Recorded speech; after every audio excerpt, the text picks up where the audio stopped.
Neil, you look good, Neil. I hope you're doing okay. I'm propped up by vitamins and lots of liquids. Well, good to see you, but make sure you take care. Thanks. Marathon ahead, my dear. Ooh, it'll go fast. Oh, wait. Okay. Turn your phones down. Oh, telephones. Yeah, it's fun. Your smart devices. Put them on DND. Don't disturb. Hey, Brian, I've got two of our PowerPoints. Which is it? The one you put on is the latest?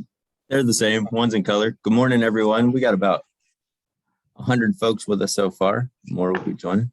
Awesome. Say you're just like George, changing things last minute. Oh, and by the way,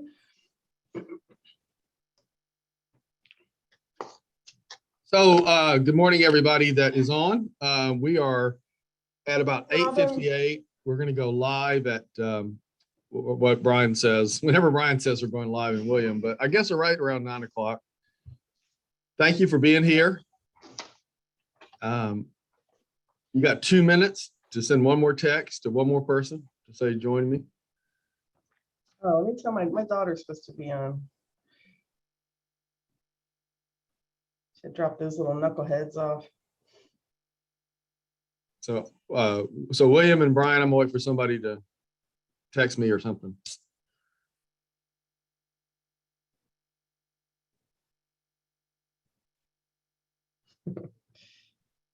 There'll be folks coming in on Facebook Live too. This will be simulcast live on Facebook. Y'all, there's folks having watch parties at RCOs around the state, Commissioner.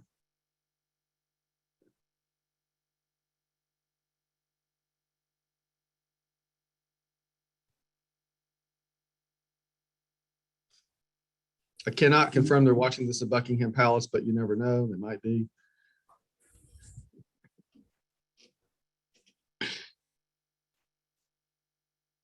I'm not Robin Elliott, though. Good morning from Aspire Good Life Pier. Good morning. You're not Robin Elliott. Okay, well, I'm glad you know you're not, Robin. That's a good way to start the day. All right, we're waiting for a sign from William to start, and we will be going, everybody.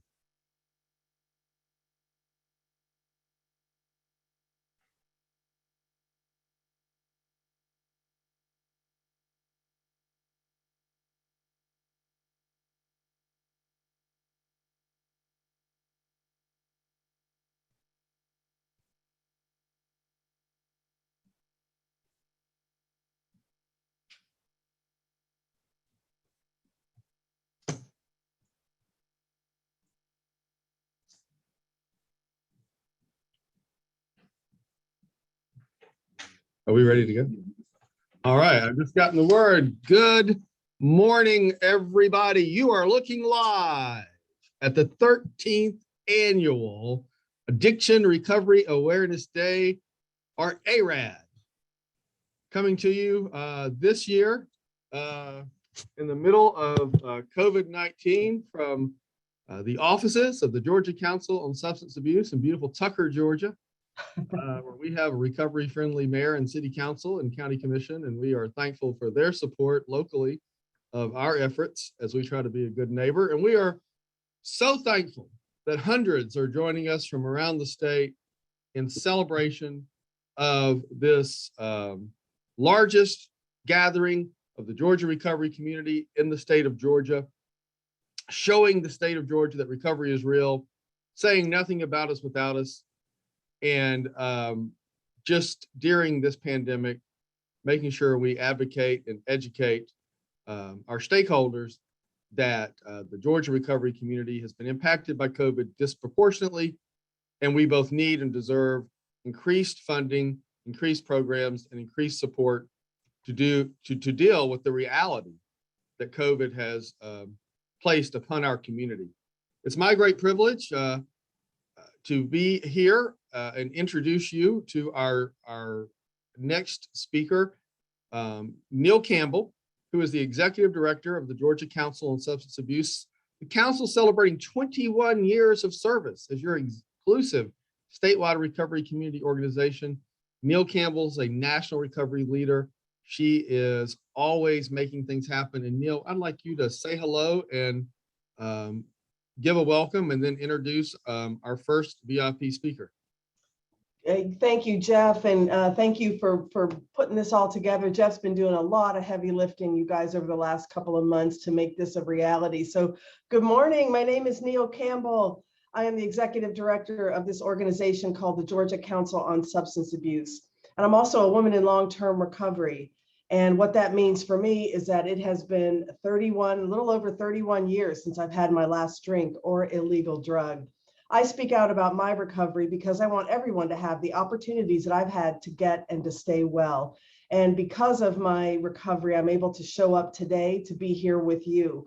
Addiction Recovery Awareness Day is an event that started back in 2009 with a group of people who were in recovery and people who cared about recovery, sitting around the table talking to a legislator at the time. And if Jay Neal is on this Zoom, it was him, and we asked him. He was a legislator from House District 1 at the time, and he said, you know, if y'all really want to make a difference at the Capitol, you got to show up. And these are some of the things that we're going to be working on coming up in the next few years. And this is how you talk to legislators. And he helped us. He gave us. We had an agenda for a day that we wanted. We scrapped all of that, and we said instead, how do we make this? Not that we need more money or we need more resources for people who have a substance use disorder, though that's important. What he said our message should be, and the way we were going to sell this thing called recovery, is to say, we're in recovery and we want to help. And that was a shift in our consciousness to say, we are in recovery and we live in communities and we get our rights to vote back if we have been incarcerated, and we care about our communities and we make better neighbors, and recovery is public safety. And so Jay helped us, and it turned into the Arad collaborative. And you can, when you see the ebook, you'll see all of the people who have supported us for the last 13 years. The Georgia Overdose Prevention, GAR, GACA, ADACB, The Stand. I'm going to miss people. Penfield Christian Homes was there from the very beginning. So we've had sponsors and people in a collaborative that have worked together to make sure that this event happened every year. It started small. In 2008, there were 7 people who showed up at the Capitol before we organized. But then when we reorganized, shifted our focus to recovery and to the greatness of recovery, and that we're in recovery and we can help some of the things that plague individuals in this country, in this state, we can really show up and make a difference. And so since we started with 300 people. And then Jeff, I think the last time we were in person, we had about 1,250 people show up at the depot. So we know that you're here. We know that you care. I'm so excited and honored and humbled to be here. I have to quit looking at the chat because I want to call out different people that I see that I know, and I really, really miss you. So thank you all for showing up for recovery as you always do. I know and I pray that next year we'll be together and that we can take this idea that was born years and years ago.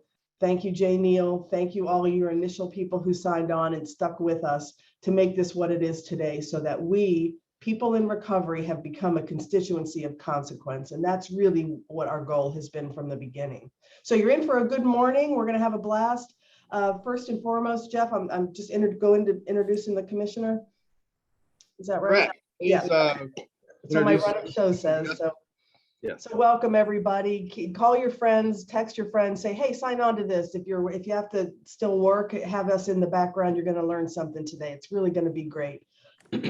So it is my privilege and honor. And way back when I took this job in 2008, it was just me.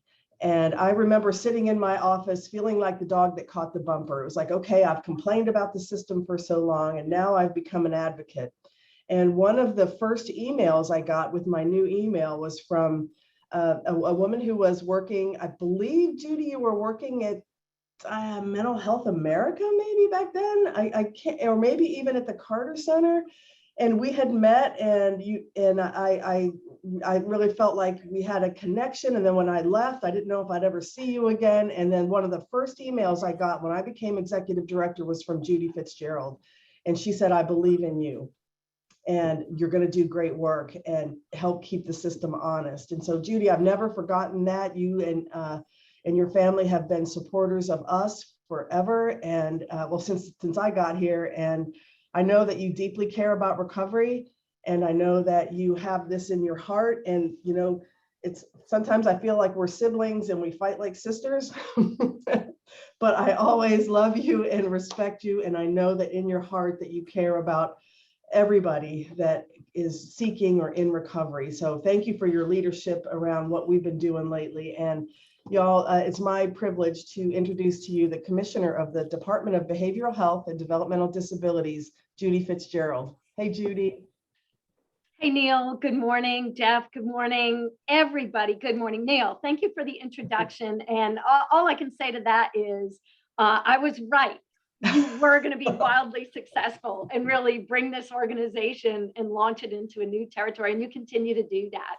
So good morning, everybody. And I too am looking at the chat and seeing, so whether you're dialed in from an RCO, which makes me actually super happy and proud, whether you're a provider, an advocacy organization, a person in long-term recovery, a CARES, a peer, whoever you are, or an ally to this movement, thank you for joining in to what's going to be an amazing, and what I'm really excited about is what a collaborative event this is, because that it's what models what we know, which is all these voices coming together and you all leading the way to say that recovery is real. I'm really proud to join all of you. And I'm here to tell you just a couple of things this morning.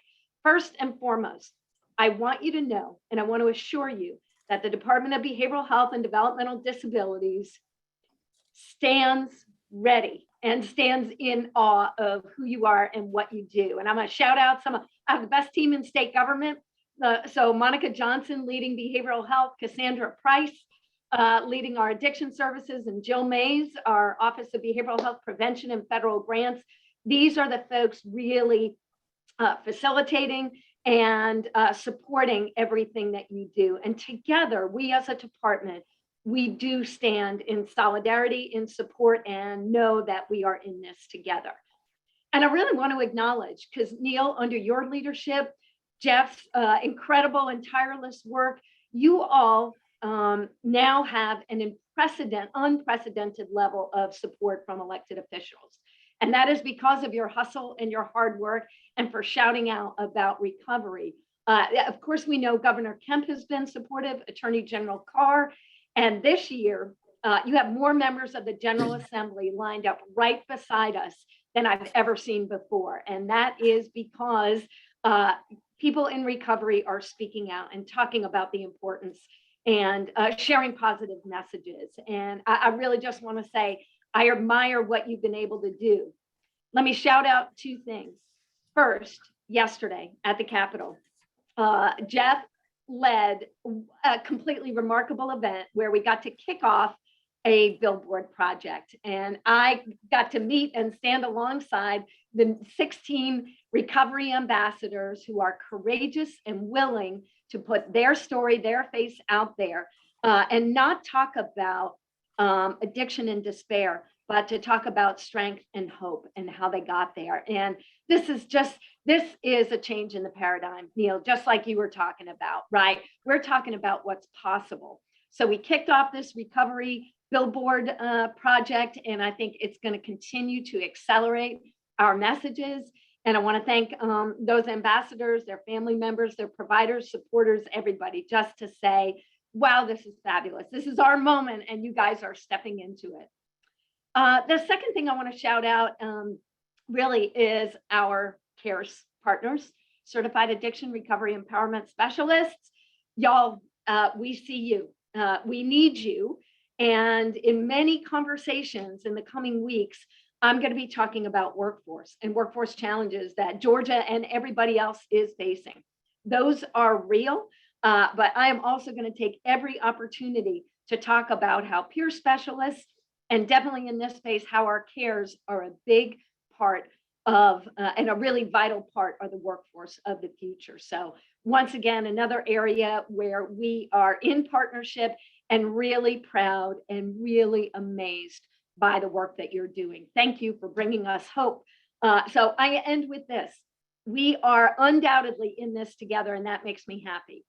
DBHDD is going to continue to invest in recovery because why? Because that investment works. What we know is communities are safer, families are stronger. We're saving taxpayer dollars, but most important is really this. We are shining a light on hope and on recovery and showing people what's possible. So I am so proud to be a partner, and I thank you all for joining in this morning. Have an awesome day. Thank you, Commissioner. Thanks for taking time. You always show up for us, and we really appreciate it. Thank you. And we look forward to, a legislative session that's robust, but that is also, and make sure that the voice of recovery is heard. And as you always say, we're invited to every table. And even when we're not invited, we show up, right, guys? So thank you so much, Commissioner. Thanks for taking time. Neil. Yeah, is next. Thank you so much. We are running ahead of schedule, which I don't even know how that works, but we are waiting for our next special guest who Neil will introduce. But in the meantime, I would like to take a moment and acknowledge, and I know Neil joins me in this, the tremendous work of our GCSA comms team. William Carnes directing today, ably assisted by Sierra Carnes, Brian Kite, Tiana Garcia, and Candace Savannah. The behind the scenes work that team has done has been extraordinarily brilliant, way above and beyond. And before we go any deeper in the show, please, in the chat box, give William and the comms team a shout out of appreciation, because we would not be sitting here this morning without them. Neil, I know you agree with that. Yeah, thanks, Jeff. And I know we're going to introduce the ebook at some point, right? And drop that in the chat. Are we going to talk about that connection? I just want to say thank you, because what reminded me of that was that William and Sierra and Tiana started working on that ebook back in September of 2021. So I remember them showing me some drafts of it, and I was like, what are you doing? It's not for a couple of months, but they've been working on it long and hard. And I just want to thank you guys. You really make our direct services do good work, and our managers and supervisors do great work, and you guys are the ones that tell people that we do good work. And we also have an annual report that came out. It was our first one. I've been wanting one for years, and we worked on it hard. I want to thank Jenny Fox from the Bar Center out in Minnesota, and Tori Utley.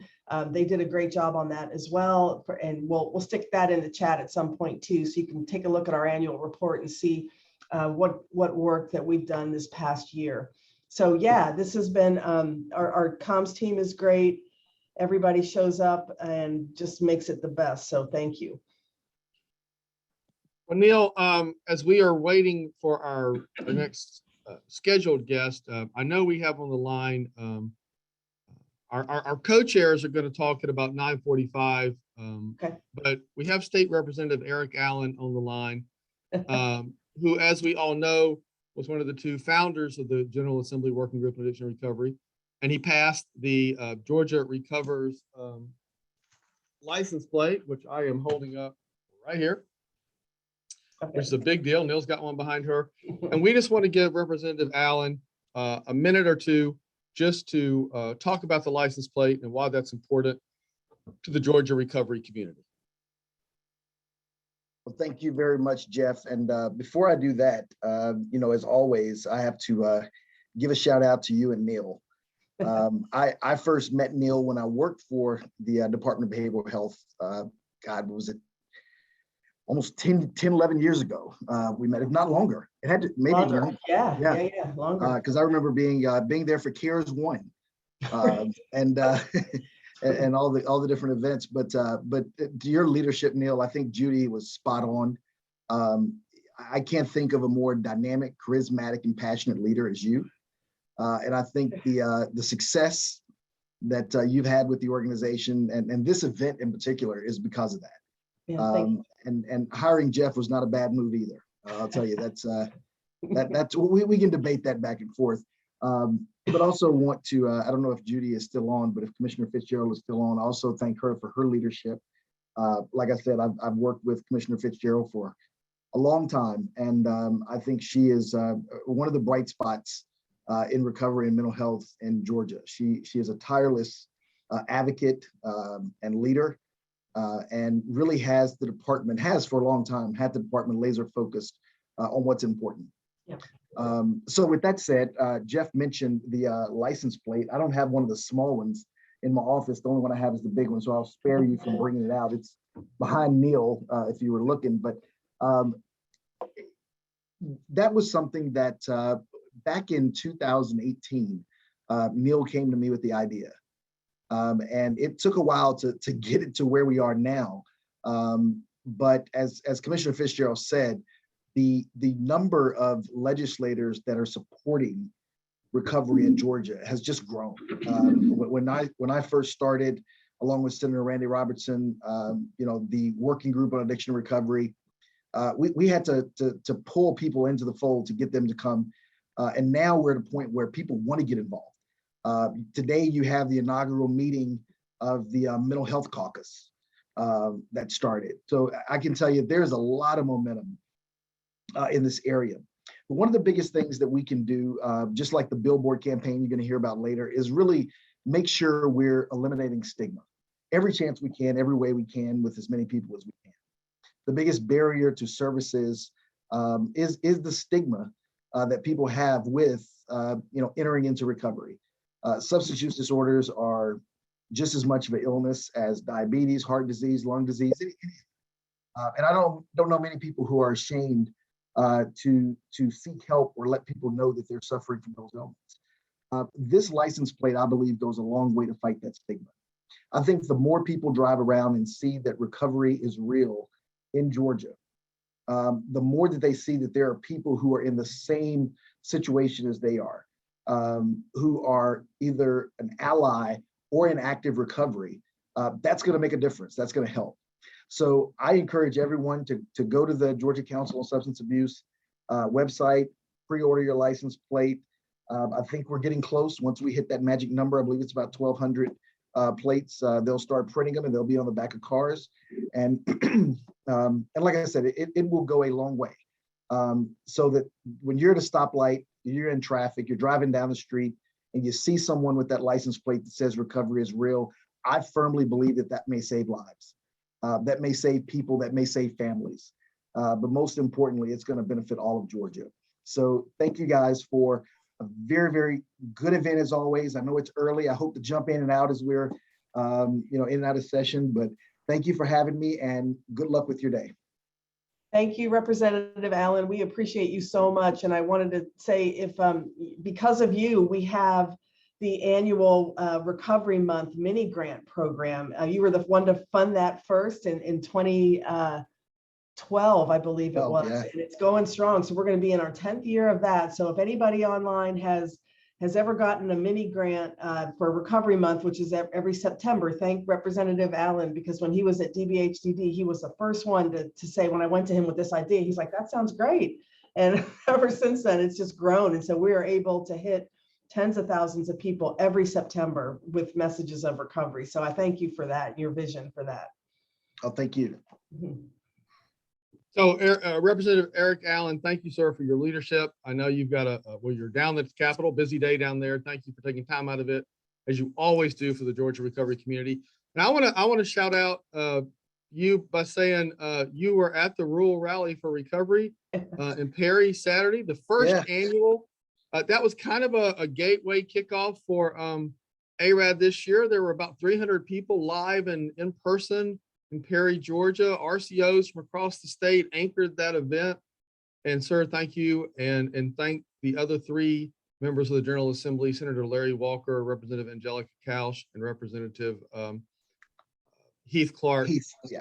who all joined you at that event. That was a big deal. We had mayors, we had police chiefs, we had sheriffs, we had judges, we had business owners, and that was a great Saturday, this past Saturday. Yeah, So and we are, thank you for inviting me, Jeff. I just want to say that someone asked me what I thought about that event, and I summed it up in one word. It was a celebration. And I really enjoyed being there. It was good to be in the middle of a room again, since COVID, but being in a room with that energy and people just excited about being there. So thank you for inviting me. no, absolutely. Thank you, sir. And that event was such a success that the core RCO team that anchored it announced that they'll be making it an annual event, and it will be happening next year. So stay tuned for details on that. I've just received a text from our next special. Oh, I've got another text from our. Okay, so our special guest, who's the Attorney General, Chris Carr. Neil's going to introduce him. He is jumping on right now. So we're just going to pause here just a moment as he onboards. Yeah, I think I can fill. Jeff, let me Right. So go chat a ahead, minute Neil. about his leadership even before he gets on. But as we remember back in when we first had Addiction Recovery Awareness Day, Judy said it, we didn't have any representation or very little representation from the legislature. Couldn't get anybody to listen. We had just a few. Of course, I mentioned Jay Neal before, and we had Representative Sharon Cooper signed on early with us, but we had to go drag people over. Butch Miller was someone, a senator from Gainesville. He came over a couple of times, before we really had a presence, and we had to drag him across the street to the church, and we had to do it in 2 shifts. And there's one person who has been with us since day one, since Governor Deal was doing criminal justice reform, and he's been working with us since he's been in office. And I don't know if people understand, like, policymakers have a lot of opportunities to show up at a lot of different places. And when they show up for recovery, and not just show up, but get to know us. And that's something that our next guest has done. He doesn't just dip in and dip out. He has taken the bull by the horns. He has represented Georgia in lawsuits to get funding for hopefully more treatment and prevention and recovery services from the pharmaceutical companies that have done us so wrong. And he's also gotten to know us and our stories. And my favorite picture of you, Attorney General Carr, is with you with Robin Elliott face to face. And she's got a picture of Zach, and you two are talking, and it's just so heartfelt. And then I remember I went into your office one time, and you have pictures of people in recovery on your printer and right there next to you. So I know that our issues and our stories matter to you, and that you care about us. And that's just something that I am so appreciative personally, but professionally, the way you've elevated our issues is just I'm so grateful to you and to your team and the great people you surround yourself with. So thank you for always showing up. You've done it from day one since you've been around, and you always care about recovery and listen to recovery, and that makes a difference. So I give to you, everybody, Attorney General Chris Carr. Neil, thank you so much for having me today and for your kind words. And I've got a couple of great pictures, you and I, from some past gatherings, which I wish we could all be together, but I'm glad that we can be together on Zoom. But Neil, thank you so much for having me. Jeff, appreciate it. Thank you so much for your friendship and for your advocacy as well. And I just appreciate everybody being on today. And again, I wish we could all be together, but it's good that we can be together on Zoom, because these have been 2 tough years, obviously, for anyone that is struggling with addiction or in long-term recovery. We know that this has been difficult. And if there is one thing that I think we have all realized over the past 2 years of this pandemic, is being together matters. Relationships matter. Being able to be a part of community truly does matter. And so the fact that we can at least still be together on Zoom, I think is a big deal. And obviously, again, we've seen, you've heard the data, and I'm following my dear friend, Commissioner Fitzgerald, and I didn't get to hear her remarks, but I want to say what a great partner she has been. But Neil and Jeff, through our task force, whether it's Judy and so many others on this call, can't thank you enough. But look, again, we still have an issue. In November, we went over 100,000 drug overdoses in this nation for the first time. And we know that the pandemic has been part of it. We know it's not just a nationwide problem. We know we're struggling with it in Georgia. And that's why continuing to work together, whether it's through the council, whether it's through our task force, whatever form it is I think truly does matter. And again, so I want to thank everybody that's been a part of our opioid task force, statewide opioid task force meeting. Again, for those of you that may not be familiar with it, we created it when I first became Attorney General with 3 goals in mind. Well, one is to bring everybody that has a passion for this issue together and talk about, number one, what are we doing individually to address the opioid crisis? Number 2, how can we work together and partner to leverage the assets and the resources we have in the state to deal with the opioid crisis? And then number 3, if there are gaps, how do we fill those gaps? And I think we've done great work together, and we're going to continue to do that as well. Our office, obviously, it has a number of different ways that we focus on the issue of addiction and long-term recovery, and some of which is education and partnership, but then also some of it has to do with going after those that are doing wrong. And I want to just thank our Medicaid fraud unit. Just a couple of months ago in November of 2021, we partnered with the Southern District of Georgia to secure the largest civil settlement ever paid by an individual pharmacist. And each and every step of the way, whether it's individuals, whether it's working through partners, whether it's prosecution, whether it's education, I think gets us closer to the goal, and particularly now more than ever. But one thing I just want to mention, and I won't be on long, but I do want to talk about the opioid settlement that Neil had mentioned. You know, Georgia had not signed on until the beginning of this year. We have signed on to the settlement now, and I'll tell you all why. As I mentioned at our task force meeting, I didn't think that the settlement necessarily was a great one, but it is the one that it's the train that's leaving the station. And if we do what we need to do, and we should be entitled to 100% of the resources that would be available through this settlement. And I said, on behalf of the state of Georgia, I'm not going to settle for anything less than 100, putting ourselves in the position to get 100% of those resources. Georgia's entitled to about $630 million. Now it'd be over 18 years with the manufacturers and 10 years with Johnson & Johnson. But we had to agree to do a few things. And first is we had to make sure that we understood where the split might be between those cities and counties and hospital authorities that had filed suit and the state, and what money was going to be going to who. And I will just say, any money that comes to the state, please don't think it will stay at state agencies. State agencies may have a part of it, but the point is to get money out to the state of Georgia. And that's what we will do. We don't have the plan yet set up because we're trying to get the settlement together, and we're going to get work with our partners on that. But the goal is to get resources out to the state. And as I have said, one of my personal goals is that we know that if you are in an urban area, you are much more likely to have access to treatment than if you are in a rural or ex-urban part of our state, and everybody needs to have access to treatment. So I want to focus on that and have worked and talked with legislators and others on that. But that's number one. Number two, we also had to agree that those cities and counties and hospital authorities that had already filed suit would agree to dismiss their lawsuits. And I want to commend, we have gotten together, all but 2 entities in the state of Georgia have agreed to do that. So I want to thank our city and county partners, hospital authorities, and others that work together with us to make sure that we can stay together on this. And then the third thing we have to do is we have to get legislation passed that will bar future litigation by cities and counties, hospital authorities, and others going forward. And the reason is, if we don't do that, then we go from $630 million down to about $480 million. And then the companies could either claw back or refuse to they could withhold money going forward. And again, the state of Georgia deserves 100% of the resources that we're entitled to. And I really do want to again, I want to thank everybody that's worked with us, but the work is not done. We are filing that legislation for the litigation bar. And this is not a Republican issue or a Democratic issue. This is a hope issue.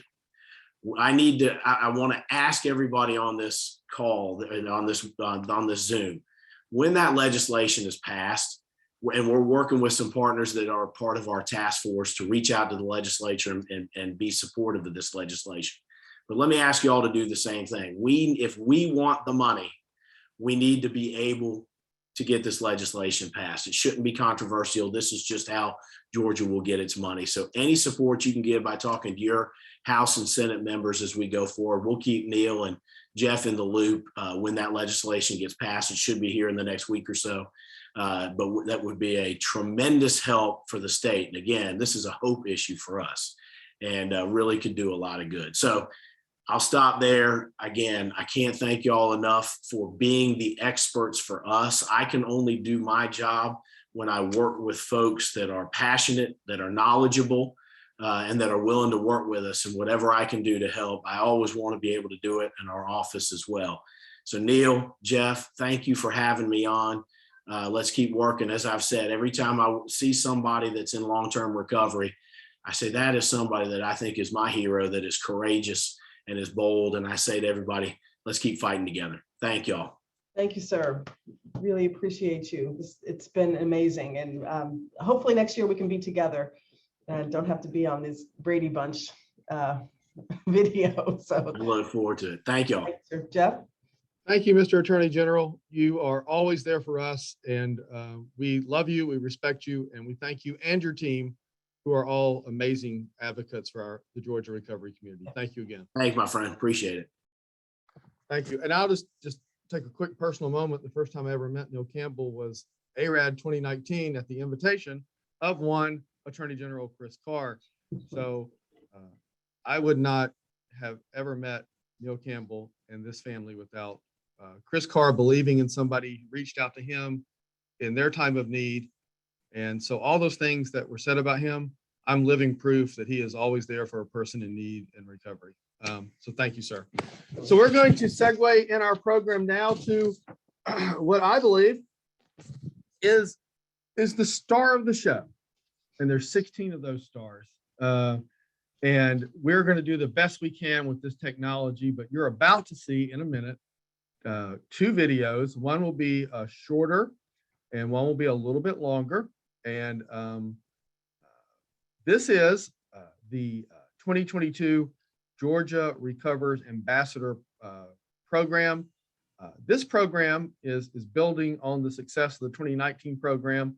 This year, we're taking it a step further with not only billboards and these videos, but a deep push on social media, on these social media platforms. And before we forget, we're going to first introduce the 16 before we start the video, but we're going to also say thank you, because that's important in recovery, to Marie Sutton, her team at Imagine Hope, Carlos Torino, and the video team that supported her in that effort, and our friend Andrew Davis at Outfront Media and his entire team. These 3 entities technically worked above and beyond on a short timeline to bring a product of excellence, and I just want to publicly thank them for that. So I want to, and we wish we could bring everybody on, but I'm going to read out to you the 16 Georgia Recovery Ambassadors. They're going to say something in the chat box. They're going to post stuff on social media today, and we're just going to celebrate them, and we're going to thank them as they go on this journey over this next year. And like I said yesterday, I know it's cool. You know, how cool is it to have your face on a billboard? I mean, that's the fun part of this. The serious part of this is the emotions that they're telling their story to the entire world, putting it out there, the good, the bad, the ugly, and doing it as leaders. And in so doing, they're going to save other lives. So to the 16 ambassadors, from all your peers in recovery, we say thank you for who you are and what you're going to do. So here they are. And I will mispronounce some names and they will forgive me, but I'll do the best I can. And these are in no particular order. But Brittany, wait a minute, one second. I know you're going to go with Brittany first. Hey, Brittany. What I want to just say quickly is I want everybody to take a moment to think about whether you would be willing as a person in recovery to have your face and your story on a billboard and on the internets, which we know is forever. So this takes so much courage, and we didn't know at first when we did this back in 2018, 2019, whether anybody would want to do it. And we had actually 50 people want to do it this year. So I think that I just want to say that's a testament to how far we have come with being able to speak out about our recovery and to know that it's not something to be ashamed of. And that's stigma reduction right there. Just the fact that we have had so many people want to do this. And Jeff, that's all I wanted to say. I want to thank these ambassadors and their families and friends and loved ones for their courage to show up, to put, bigger than life size pictures and stories on billboards all across Georgia that are going to get hundreds of millions of views. And so it's huge and it makes a difference. And Marie and Carlos, you guys have done amazing work, as everybody's going to see. Jeff sent me a couple pictures of billboards that are already up today. So Andrew, we thank you for that. And this is just an amazing thing. So I'm sorry, Jeff, I didn't mean to interrupt. Oh, no, I was going to bring you up in a minute, but I'm glad you said that now. Yeah. But yeah, absolutely. So let's just share who they are and thank them for what they're going to do. So Brittany Galvanakis from Rome, Georgia. Christopher Sheffield from Thomasville, Georgia. Daniel Florin from Albany, Georgia. Daniel Williams from Jefferson, Georgia. Dina Davis from Douglasville. Hank Arnold from Noonan and Sharpsburg. Jasmine Turner from Sandy Springs. Jeffrey Jones from McIntyre, Dublin. Liliana Zapata from Norcross. Lisa Bridson from McDonough. Lydia Goodson from Rockmart. Marlissa Bailey from Albany. Pam Brooks Crump from Decatur. Patrick Dent from Decatur. Sarah Johnson from Stone Mountain. And Sydney Hardney from Statesboro. These are your 2022 Georgia Recovery Ambassadors. Lift them up the way that you pray and help them as they go through this year representing our community around the state. And now I'm going to ask our crack team of Sierra, William, and Brian to pull up the first of two videos, and let's enjoy the power of these videos.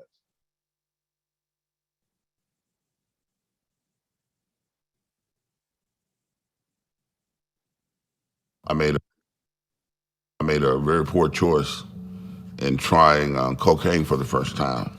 It grabbed me from the beginning, and I tell you, it took almost killing me for me to let it go. My work ethics dropped off and my performance dropped off. So I know drugs were the reason why I lost my football career. I ended up becoming homeless, living on the streets, committing all sorts of petty crimes, and I ended up going to prison. The thing that hurts me more than anything is that I was called to lead, and I failed them. I failed that generation, and I've lived long enough to be able to see how my errors impacted a whole generation of kids. Everybody knows how great of a player he was and how he threw it all away for drugs. I had to go from a full-blown cocaine addict to a clean and certified addictions counselor. Just knowing that that's a possibility gives people great hope. I got clean because I got tired of hurting and I didn't want to die. Well, I stayed clean because I found freedom. Maybe you're feeling alone. Maybe you're feeling abandoned. Whatever the case might be, that there's a family for you. A family who will be there in the midst of the storm. Recovery is possible, even here in the backwoods of Southwest Georgia. Never, ever give up. Recovery is real.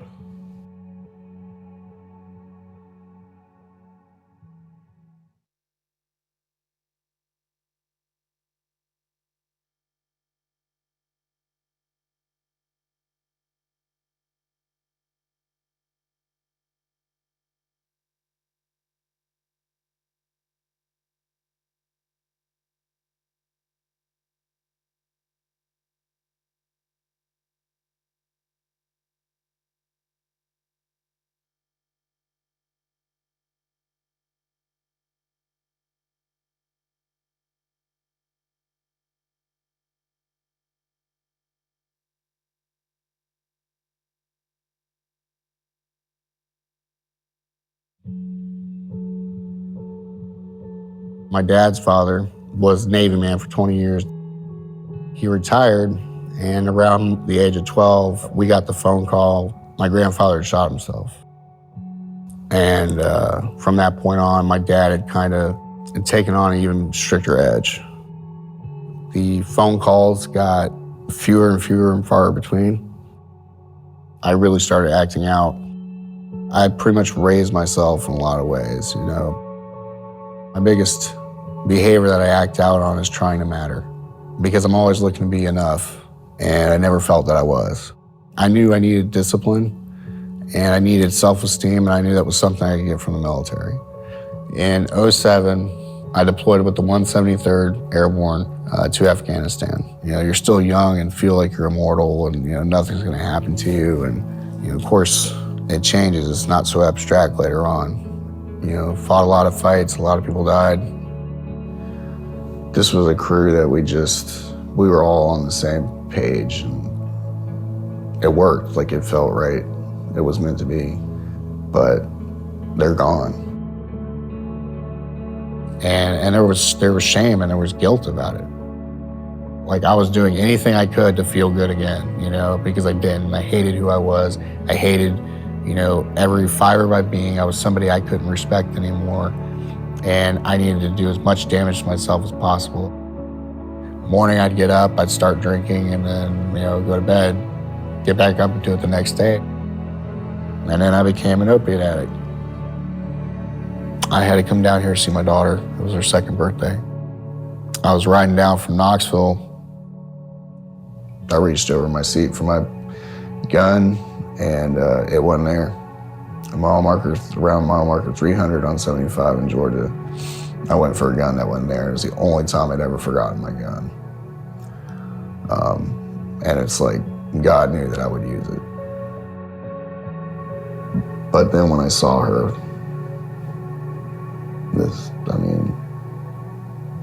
that was it. It changed. I wanted to live. You know, I had something to live for again, and realized, like, you know, there was still plenty of good left in life. It was what I needed. And it's been a major part of my recovery, because every time I think, like, God, I'm done, I can't do this, I remember, no matter how bad it gets, the very next moment could be the best moment that you've ever had. So part of my recovery is, you know, I tell people, just hold on. You know, as terrible as the situation you might be in, all you gotta do is hold on, and the moment will change. I have 6 years clean as of October 20th. Coming up here to Georgia, though, I did meet peers. And because of that experience, it caused me to face a lot of stuff that I'd said I dealt with that I never did. It's a spiritual issue. It's an issue with self-esteem and you know, getting over the negative stuff that you've done, because most of all, it's our shame. My issues stem from moral injury. It's not something bad that happened to you, it's something that you did that went against your own morals. And so when you're dealing with that moral injury, you're dealing specifically with yourself doing things you can't live with. Seeing how much I got out of being able to network with these guys has helped me in my path forward. If you're a vet, you don't need to do it alone. You know, if you had a problem in the military, you went to your team and you talked to your team and you helped each other get through a problem. And it's the same thing out here. We are a team.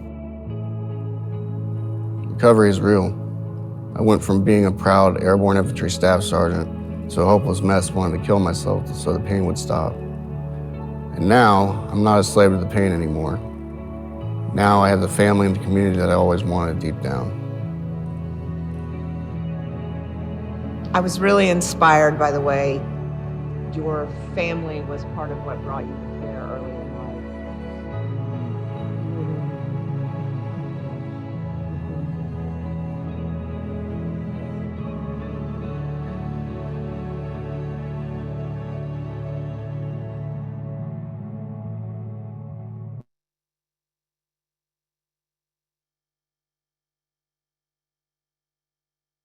Wow. I'm crying.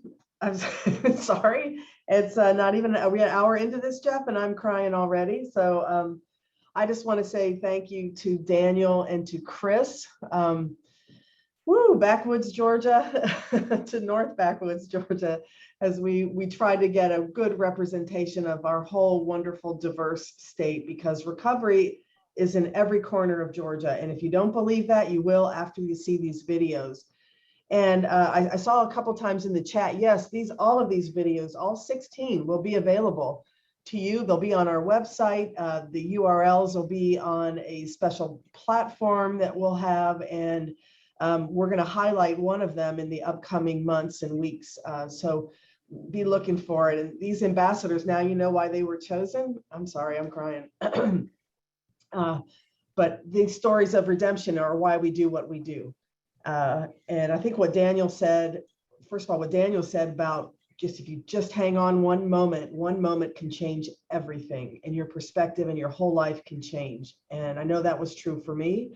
And I also, Chris, I love that the responsibility you feel to another generation, because who you were and what you became and then how you fought back is just so important. And you know, we always say it's not how many times you get knocked down, it's how many times you get up. And both of you have gotten up and are now going to be so impactful across our whole state. So thank you, all of you ambassadors. I've been looking at the drafts for a month now, or for a few weeks anyway. And Marie and Carlos, you guys have done an amazing job. So thank you. And Jeff, I'll turn it back over to you. Thank you so much, Neil. And just to echo that again, Marie, Carlos, Andrew, thank you, everybody who made these videos possible, and most especially the ambassadors. And we love you, we respect you, and we're excited for you. We have, at the end of the day, this is the largest advocacy event for recovery in the state as well. And at our core is to build relationships with key stakeholders in the state and find friends and allies who will break the stigma and advocate for policies and funding that benefit peer-led recovery in Georgia. We are blessed in our state that we have a bipartisan working group on addiction and recovery in the Georgia General Assembly. Don't take that for granted. There's only 2 or 3 others in the entire nation. And we are blessed this morning to have 2 of the 4 co-chairs from the House of Representatives on with us. You know, protocol gets tricky with diplomacy and Southern stuff. And so I know Representative Campbell will agree with me. We're going to go with our Southern diplomacy and let ladies go first. We're going to have Representative Angelica Couch up to say hello. Then we're going to have Representative Gamble up. And let me just say this about both of them. They love you. They love our community.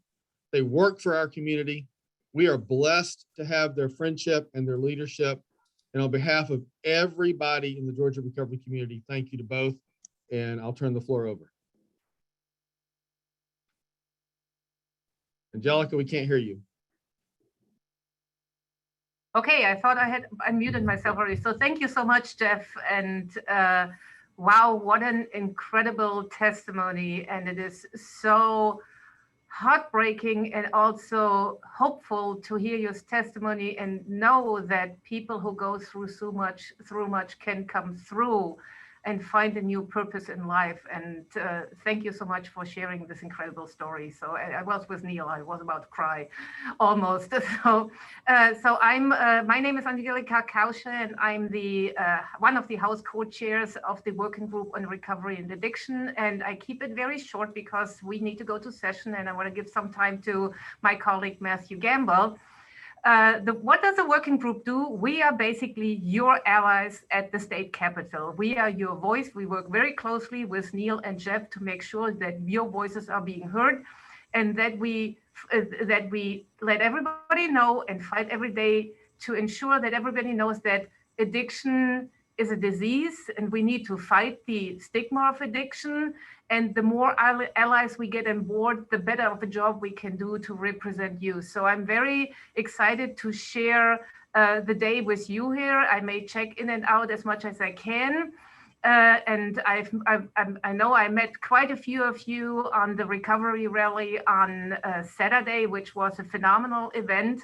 And I'm looking forward to sharing more events like this with you. And please, if you want to share a story or want to talk to us, we are very approachable. Just send us an email or let Jeff know that you want to talk to us. We are more than happy to hear your stories and share this with our communities to make sure that the recovery community is well represented at the Capitol and that everybody knows recovery is real and recovery works. Thank you.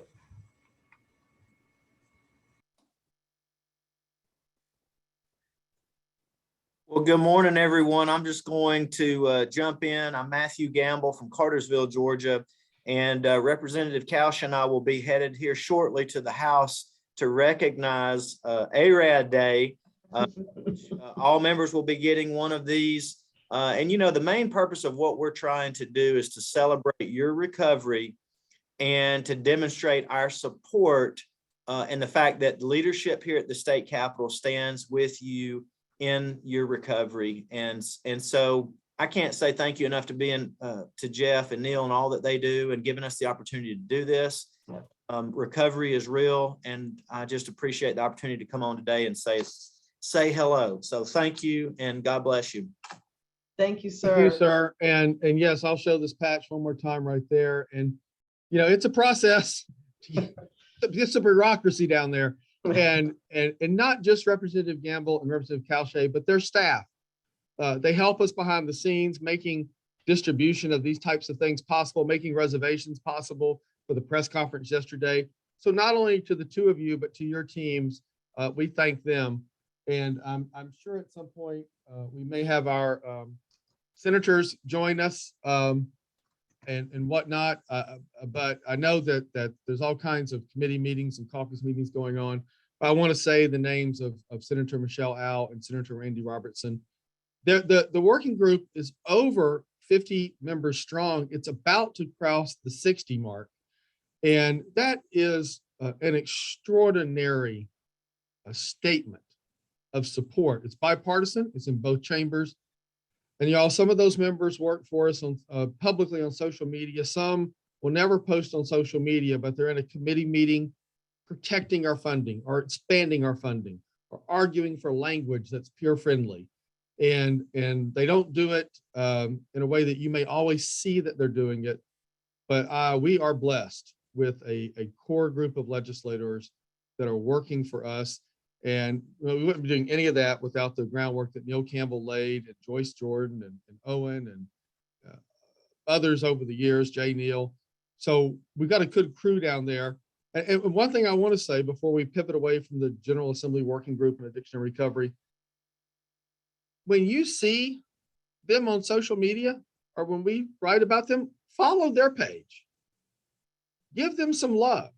The two most important words we can say in recovery are thank you, and make sure that we thank them when you see them on social media. So with that, we are getting ready to segue into some of our next parts of the program. Hey, John Jeff, Loud can I mention the Please ebook do. again real quickly? I just want to Please mention the ebook again, you guys. There was a link, and Brian, if we can knock that in again in the chat, and you can see the Georgia Recovers campaign and all of your ambassadors on pages 9 through 11. So I just wanted to mention that. Not that I want to distract you from anything that's going on here, because you can have that ebook to download and to keep. But a lot of work went into it, and it really is following along these next couple of hours. So please take a look at that ebook, and you can see who the ambassadors are, amongst other things, and all of our folks that are participating today. So thanks, Jeff. Just wanted to say that. Thank you, Neil. And now we're going to get ready to talk about an exciting and important part of support from key stakeholders across Georgia. So building on the success of the General Assembly Working Group on Addiction and Recovery, we've been very, very blessed to have over 20 local elected officials and senior appointed officials, like police chiefs, form the Georgia Communities Working Group on Addiction and Recovery. These leaders will be working with us at the county and city level, making sure that we earn the support and educate as an advocacy group leaders at the county and city level where so much of the most important work that impacts our issue is done. And we've asked one of those co-chairs from Albany, Georgia, the chief of police, Michael Persley, to join us today to talk about the important work of the Georgia Communities Working Group on Addiction and Recovery. And before I turn it over, Chief, you were there Saturday in Perry. You are always there in Albany at recovery events. I know that our folks at the Change Center love and respect you, and so do the rest of us. And thank you for your time today. Well, good morning to everyone. And Jeff, Neil, thank you for your efforts in leading recovery in Georgia. You know, the thing that I remember that Representative Allen said, and it kind of stuck with me, and I'm taking a turn from it, is about the stigma. And I can tell you that from being here in Albany all of my life, that there has always been a stigma around when it comes to addiction and recovery. It's almost to the point that at the local level, we feel as though that let someone else come and solve our problems. Well, it's not upon somebody else, it's upon us as a local group. So whether it's in our faith-based organizations, our business community, civic, social organizations, neighborhood associations, they're just as important as our government bodies in standing up saying that we have to recognize that addiction is real and that recovery is very essential. If we don't do it, then what we're facing is looking at our future generations being further behind when it comes to battling the disease called addiction. I have personally seen where recovery centers, counseling centers have tried to come in to our community and people will say, I don't want it in my backyard. Well, listen, we're fooling ourselves, because if we have more substance abuse counseling centers, addiction recovery treatment centers, whatever their label, if we have more of them, then the people who say they don't want it in their backyards, their family members who may be become subject to addiction can go get help locally, and you don't have to do that stigma of, well, we're sending them out of town. Everything starts at the local level. There are some grassroots organizations. Just the Change Center is awesome here in Albany, Georgia. And more of these grassroots efforts that pop up around the state, then our local leaders, local communities must jump in and do their part. The Attorney General talked about monies that will be coming back. Listen, it is a no-brainer that at all of our levels, that we must do our part to have more mental health, substance abuse, counseling, treatment centers, and do more to help people, because the problem won't go away. And if we don't have anything to do to address it, it's only going to get worse. As I recognize over the past, 6.5 years of being a chief, we're not arresting our way out of the challenges we have. Just the same way you can't program your way out. It has to be a combination of both.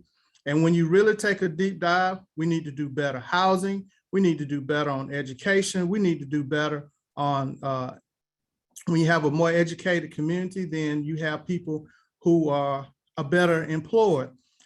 And another part of the stigma, when we talk about housing, education, and employment, people who are in long-term substance abuse recovery, guess what? They want jobs. They want to be educated. They want good housing. So we have to take the stigma away, and we call ourselves being a community and supporting each other.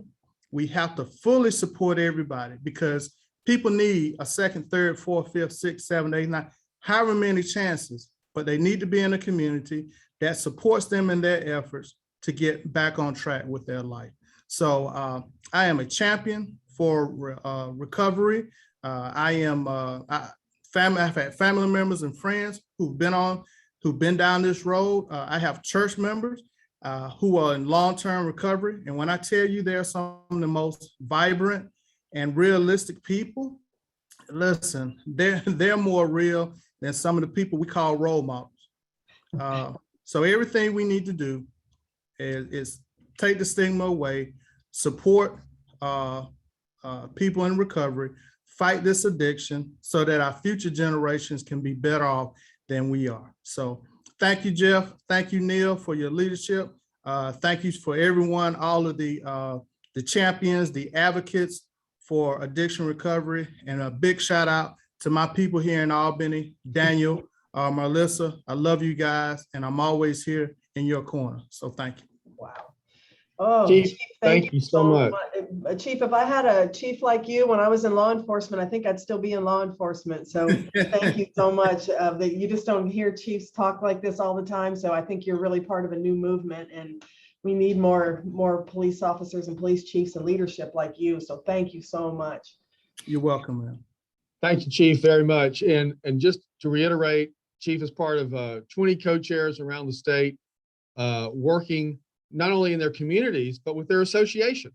The chiefs have an association, the sheriffs have associations, county commissioners, and everybody's got an association. And it's so important to build relationships in those associations. So when those associations take positions on legislation, our allies who are members of those can educate their peers. And so we thank you, sir, for the leadership role that you're taking on for us. It's going to make a tremendous difference, not only in 2022, but years ahead. So thank you, sir, very much.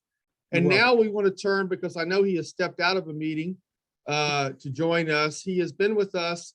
He is a true champion. And I want to say, we talk a lot about government, but another key community that we have to earn support with and educate and build relationships with is our business community. And John Loud, full disclosure, I have Loud Security at my home. I've known John for many years. But John has been and remains the president of the Chamber of Commerce in Cobb County. He's a respected business leader across the state. We are thankful for his support of recovery and for joining us today. And sir, the floor is yours. Thank you, Jeff. Greatly appreciate that. I'll tell you what, to follow the chief was incredible. I mean, I just, so many things that he echoed. I can only share with you that from the business community, not only from Loud Security, that we partner with GACP, the Georgia Association Chiefs of Police, and work with them so closely. But as Jeff mentioned, working here in Cobb County, having forums at times where we're part of a community that we're not afraid to have these tough conversations, because we realize how difficult these conversations lead to not only the business environment, the family, degradation of the family. I just left a meeting for the past hour plus with Chris Ragsdale, our superintendent of schools, and we got into deep conversations with all the community leaders sitting at that table with Chris regarding the school system, the mental health issues that are coming down the pipeline that are going on, have been going on for years and years and decades, but understanding the new wave that's coming this way. The workforce effects of what that means to each and every one of us, folks talking about what they're trying to pay people to get to work, but the impacts. There were so many stories just shared in that meeting I just left. As Jeff knows very well, and I shared with you guys last year, sadly, my godson, Thomas Hart, who had gone through his heroin addiction years ago, went through 2 great recovery programs, and he was up in New Jersey, and when the governor shut down the state and he sat there in a thriving job that lost that, led himself to, unfortunately, his death back on September 1st, 2020 that was. So it's just been brutal for our family. But the one thing I tell you what I'm so proud of, is I shared just a bit ago, is to watch Cobb, watch our state, watch the gatherings of what each and every one of you are on this call doing to help and to lend an ear and lend an arm or lend that money or reach out to somebody so that they don't become that next Thomas Hart. You guys know, look, right now I'm actually just outside of the zone here in Marietta. Just left the superintendent's driving by, listening to the chief, saw this, and I said, what an appropriate place to be outside the zone, which is just one of our many throughout Cobb and throughout the region that try to partner throughout there. But we realize the impact. Tell you what, leading the chamber Cobb delegation with our state representatives and our state senators, as well as Wellstar, Northside, many from our medical side, as well as our higher education, Chattahoochee Tech and KSU and Georgia Tech. The dialogue was all about the wave of mental health coming down the pipeline. So I know you guys have heard a lot of that, just as Chief just shared. And I think the resources from so many, just whether it's independent business people to be able to kind of help be a piece of that dialogue, so that it's not, they don't hear the same voices. They may need to hear sometimes different voices, but we are all completely united together to say from the state level, the federal level, and the local level, anything that each and every one of us can do to help, we're here to be able to become that resource and a piece of that conduit to connect those, to be able to help get that recovery, or to prop up all sorts of new programs that we realize now that has got to start to be addressed today. Don't let things get worse and worse and then say, okay, now how are we going to fix it? The reality is our state legislators and everybody knows across this nation, our community, that this issue is here, and it can't be as quiet as it's been in the past decades. It's got to rise up, and let's get some solutions and help these folks. So with that, Jeff, thank you so much for allowing me to be with you guys for a short bit today. And again, if I can help in any way, please let me know.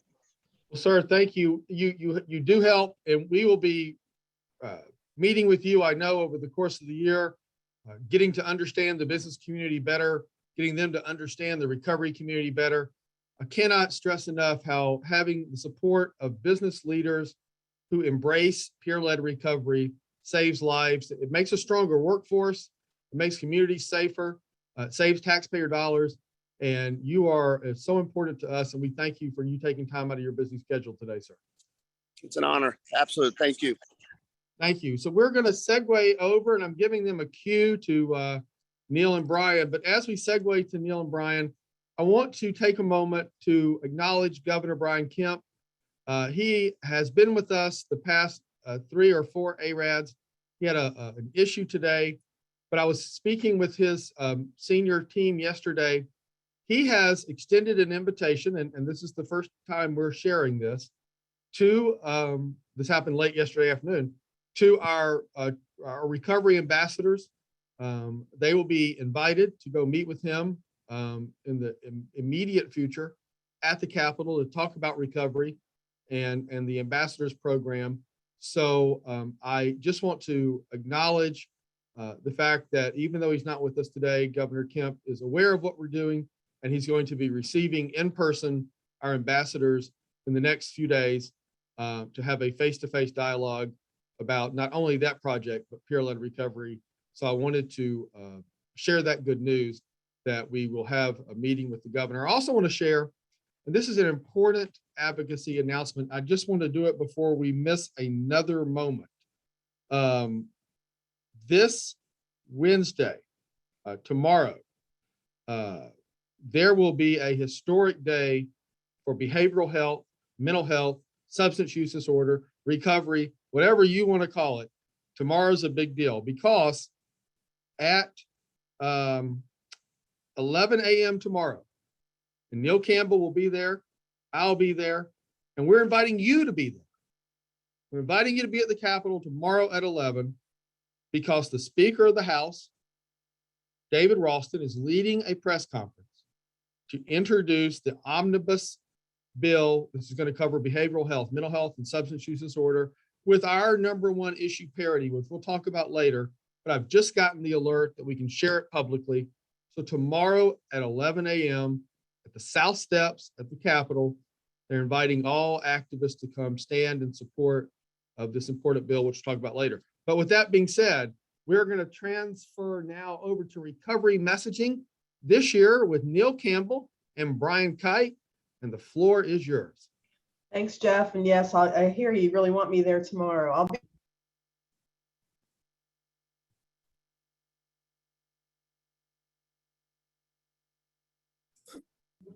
Up, Neil.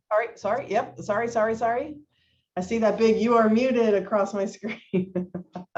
Jeff, I will be there at 11 o'clock, I promise. I'll take a lot of vitamin C and we'll be there. And I hope a lot of you show up too, because it's really going to be an important event. So we've talked a lot about, our policymakers, our leaders, business leaders, chief of police from Albany. We've heard a lot of really great speakers. And as you've heard, most of these folks we've had relationships with a long time. And those relationships take work. And those relationships are based on, the notion that everyone deserves recovery and everyone should be able to have the opportunities to get better.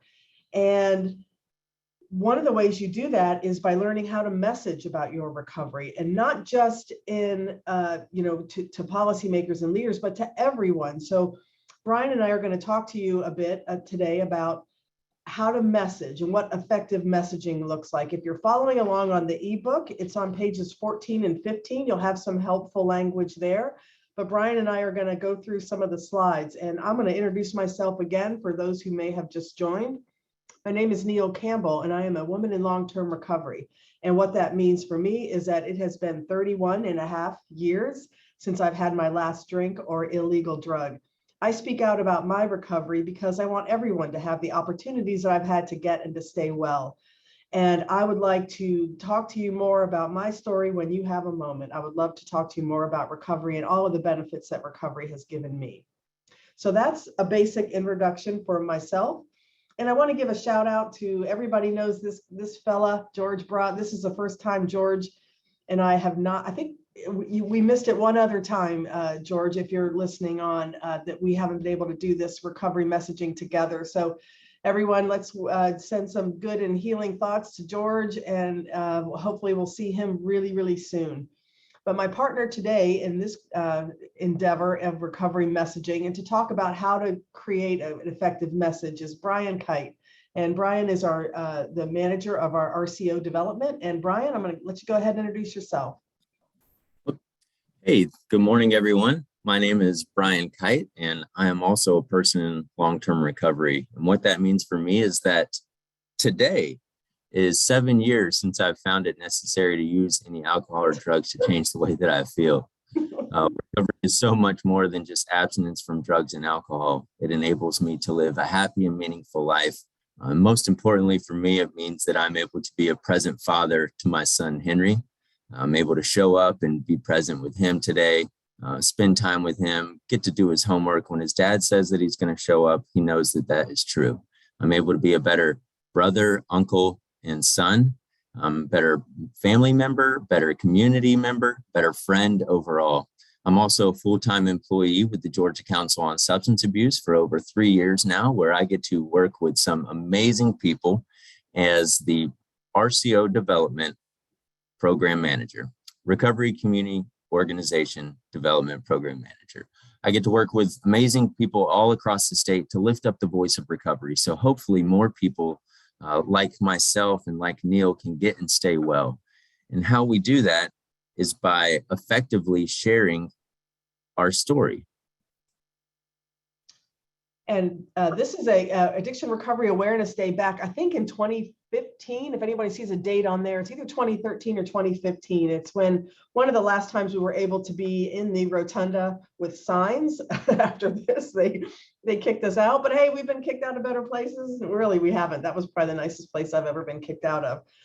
But it's really important that we gave recovery messaging training to this many people. We had hundreds and hundreds, and now we've got hundreds on this in this day in this platform, and we just really want to say it's so important how we talk about recovery and that we show up for recovery. So first of all, if you know anything about the Georgia Council, we start every meeting with this: what's right with you today? And I'd love to see in the chat what's right with you today. What's right with me today is this is the first time in 9 days that I have been out of the house. I went to Florida and got that COVID bug, but I am back now. It knocks you down. You guys, please, I'm triple vaxxed and it still was awful. But so today I'm out and I'm actually feeling pretty good. And so that's what's right with me today. Brian, what's right with you today?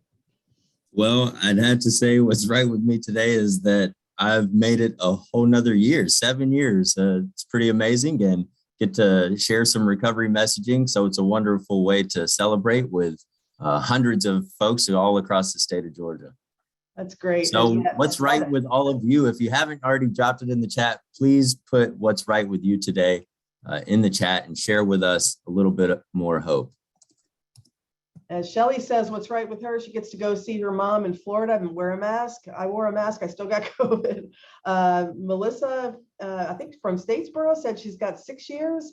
That's amazing. Wow, 6 months. I'm sorry, 6 months sober today. Even better. Yay, you can do it. Hang on. Step by step, we can do this together. A lot of awesome stuff. Keep dropping it in the chat. We love to see it. We love to read it. We'll keep pressing on. Lisa As Neil Carr already has stated, two granddaughters. I'm sorry, I had to say that. Hey, Lisa, it's so good to see you. Steve Gaynor celebrating 19 years. You guys, if we counted all the recovery on this Zoom right now, we would be in the thousands.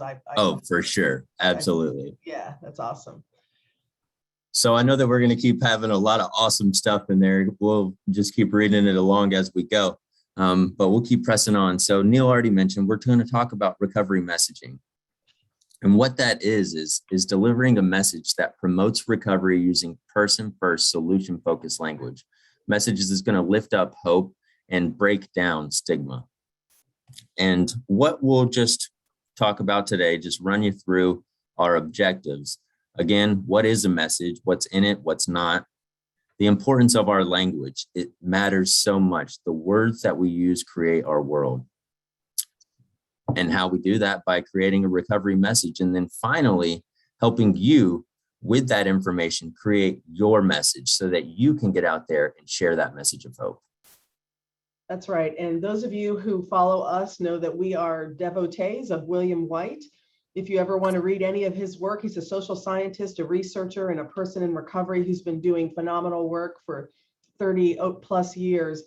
And this is what he says. He says, many of us have carried a message of hope on a one-on-one basis. This new recovery movement calls upon us to carry that message of hope to whole communities and to our whole culture.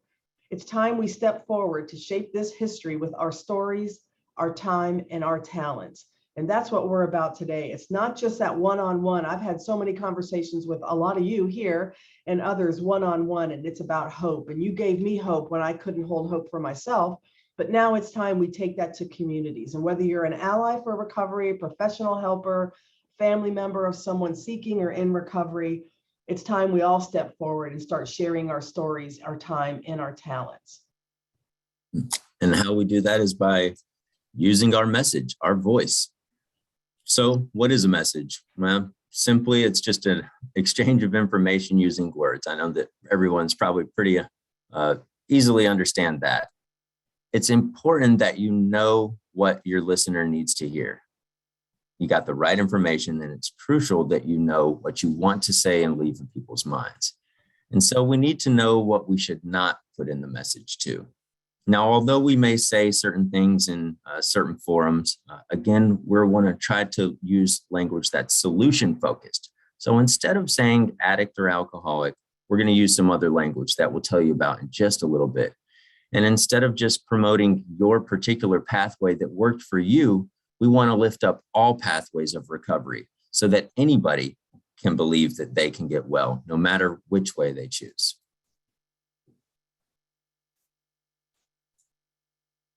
So what's also not in the message is any one definition of recovery.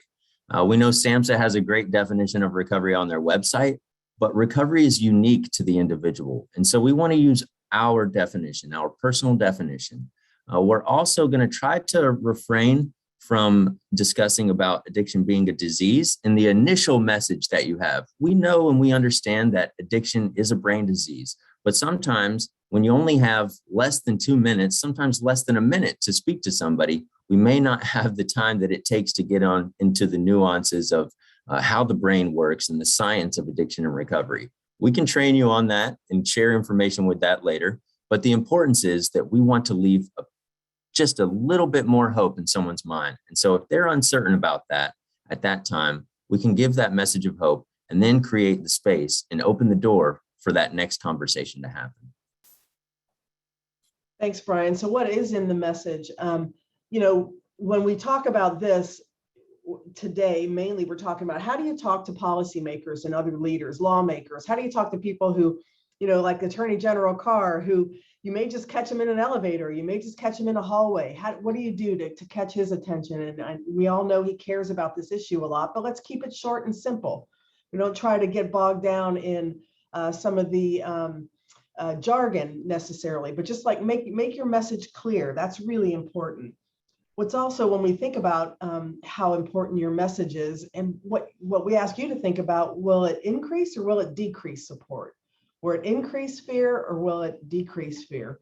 Will it magnify discrimination and stigma or will it help to decrease that? These are all really important things to consider when you're giving your message. because what we've heard so much today is that all of this is about shattering stigma. If we can break through with language, using person first language, you'll hear more about that in a second. When person first is just what it says, put the person first. I'm a person in recovery. I'm a person seeking recovery. I'm a person with mental health challenges. Those are things that help to shatter stigma. And when we shatter stigma, more people are going to be asking for help. The number one thing people say keeps them from getting help is shame and discrimination and the stigma. And will your message offer support and hope? And will it have an impact? Does it talk about a network of people?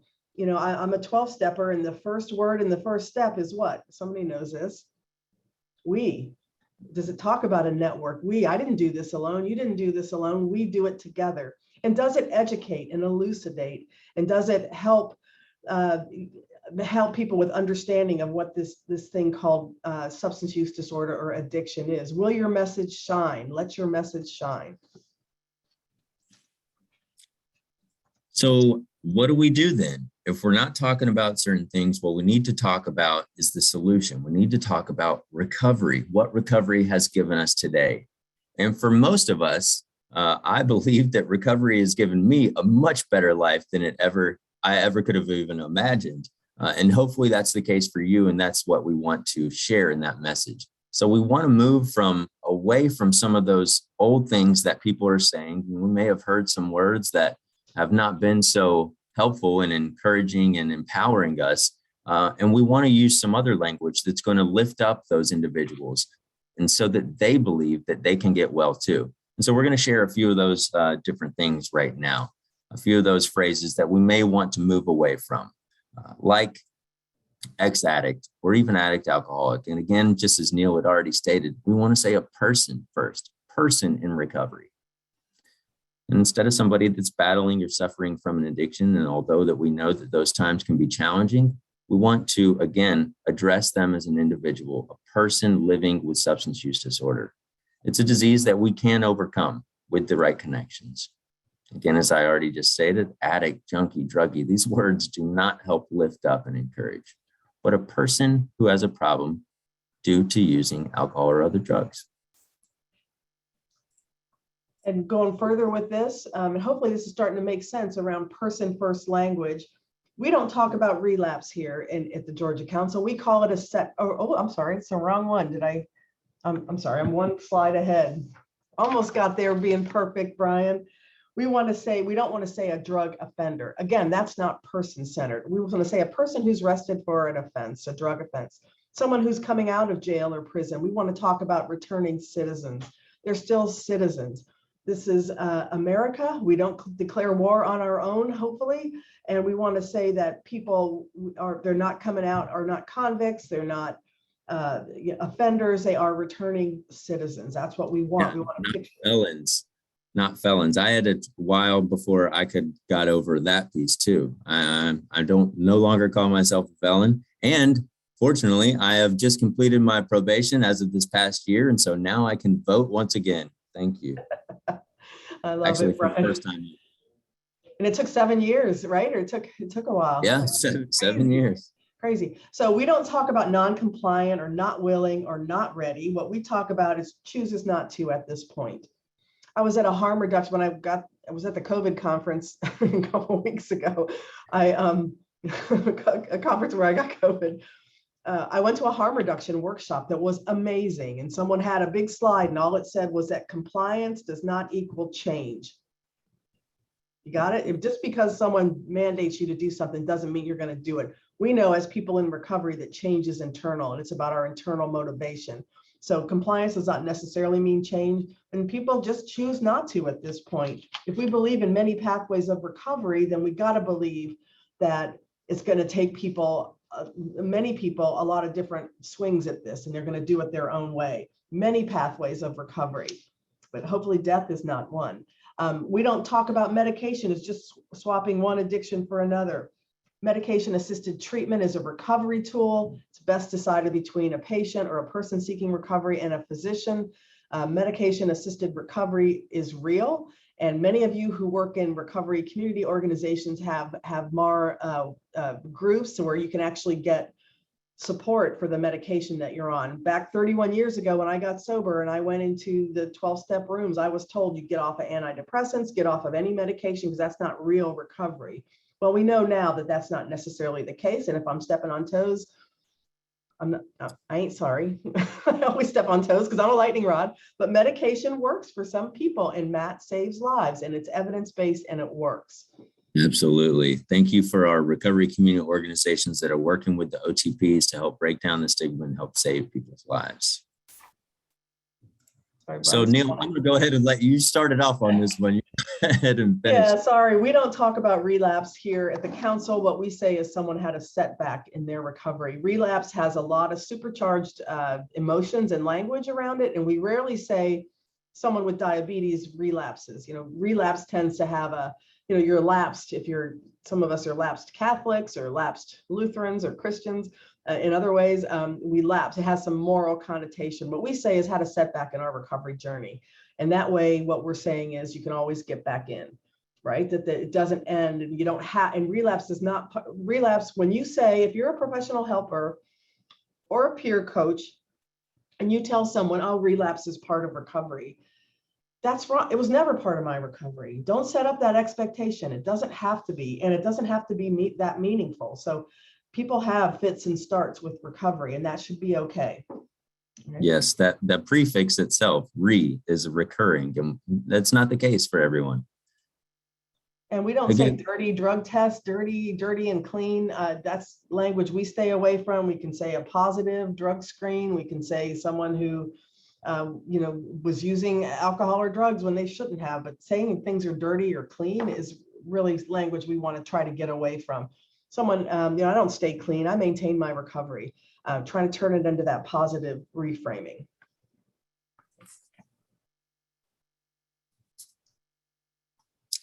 So we're also going to knock out some myths too.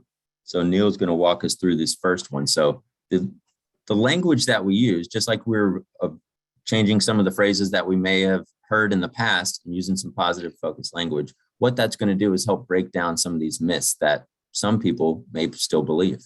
Yes. So there's a myth that says once an addict or an alcoholic, always an addict or an alcoholic. And I have been using this phrase a lot. How dare you?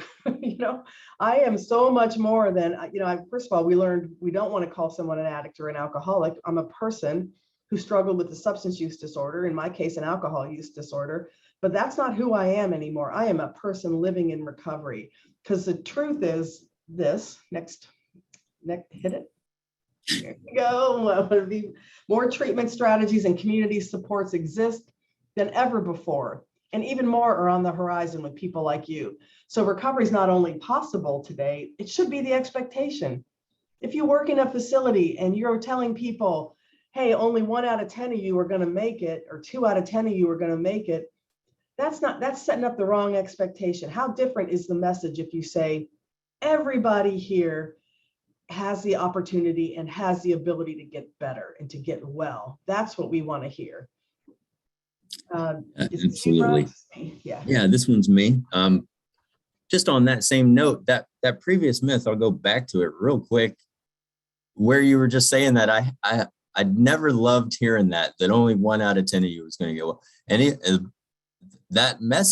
this message never even came from, I know I had heard it in a 12-step arena before, but it came not from 12-step area, from some groups where they did this, talking at, I know you introduced me to that podcast. What was it called? American Rehab, I think it's called American Rehab. It's a podcast. It's amazing. It talks about where a lot of these myths come from. And to say that I can't do anything for someone with addiction or alcoholism, I know that sometimes we may have felt that way, or some of our allies and friends may have felt that way for sure, but we can do something. We can do a lot by starting with how you act and speak, just like we're talking about right now, nurturing an environment that's going to build on someone's strengths and promote good mental health. Yeah. And Gino is saying in the chat that she did hear that in treatment, that only 1 out of 10 of you, 2 out of 10 of you are going to make it. No, That, don't say that, because it's not true and it's not borne out by data. The data is that most of us get better, that our rates of recovery are just like any other chronic health condition, and we got to keep making more and more opportunities. So the other myth is that people with mental health challenges and substance use disorders are violent and unpredictable. The reality is, those of us who have mental health challenges, we're no more violent than anyone else. Don't let them blame us. We're more likely, people with a mental illness are more likely to be a victim of violence than a perpetrator of violence. That's just true. So most of us, we walk around, we don't even realize that people are in mental health recovery or substance use disorder recovery. I don't usually wear a sign, although I do drive around in my car with a sign that says recovery, but that's just because I want everybody to know. So it's not, these are a lot of the myths that we can dispel. Again, the podcast American Rehab is amazing. If you listen to podcasts like I do, it's something that really it talks about where the origin of a lot of these myths were. And it's not out of research, it's not out of data, it's out of just things that it started 30, 40, 50 years ago and just are brought into today. So hopefully this will help you bust some of those myths, and not only just bust them, question. It's okay to question. And where did that come from? That only 2 of us are going to make it. Where did that come from? Start questioning authority more. I love that. I love to question, because usually when you're asking that, it's kind of puzzling. You're thinking that somebody's probably missing some information, and hopefully that's what we're going to be able to do, is provide that missing information. So it's no longer a puzzle. It's no longer this myth, and we're going to break down those things and connect people to the resources that they actually need, so that hopefully we can work together and lift up the voice of recovery and help change our communities and effectively change the world in doing so. So now we're going to provide. Oh, Brian, let me just say real quickly, one of the other myths that gets is a burr in my saddle is that you have to hit bottom. Quit saying that. That is not true.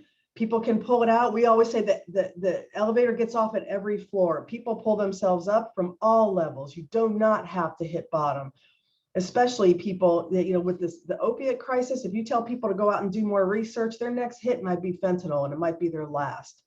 So we've got to quit saying that. We got to keep saying, hey, you have an opportunity today, or you can try tomorrow, or you can cut back and maybe try.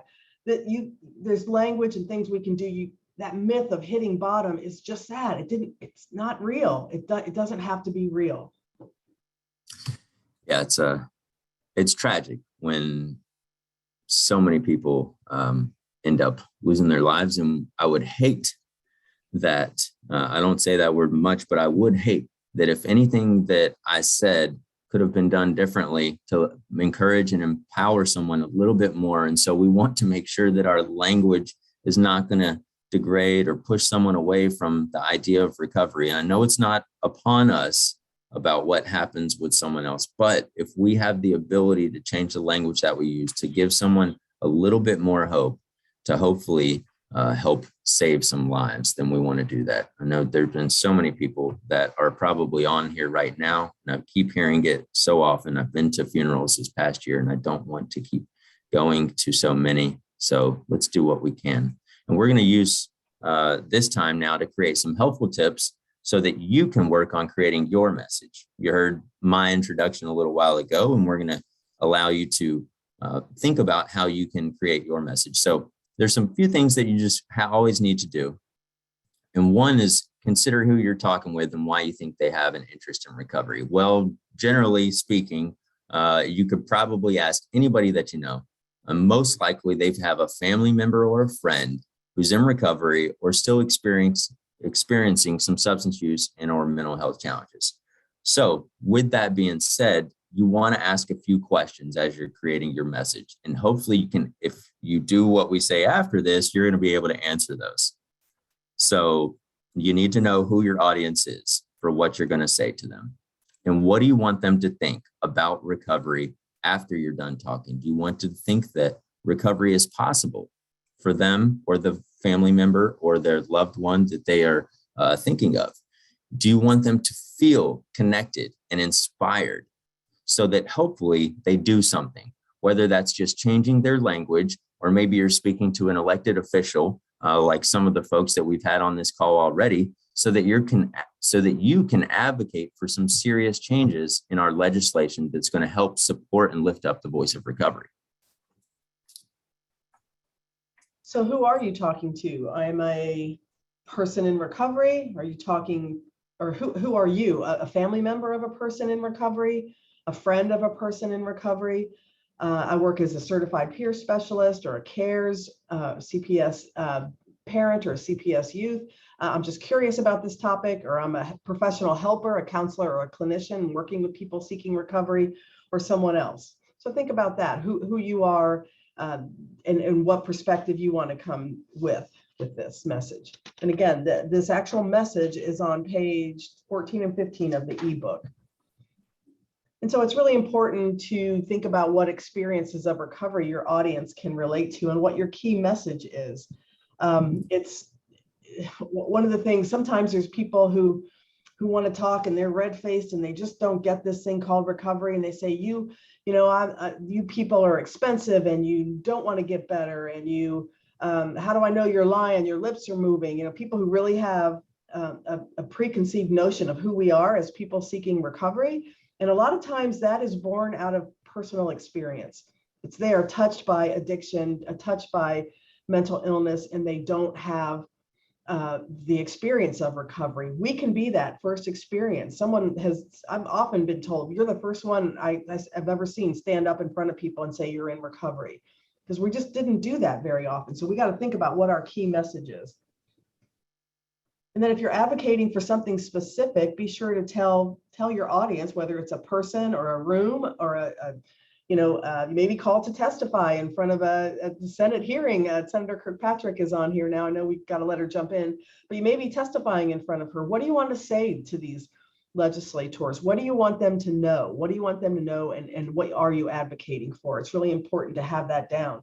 Those of you who know us here at the council know that we don't put anybody in front of an audience unless they're really well rehearsed, hopefully have written things down and practiced, and are confident in that message that they want to advocate for. And what do you want them to know? What do you want to leave them with? What's their takeaway? What do you want them to know when you finish?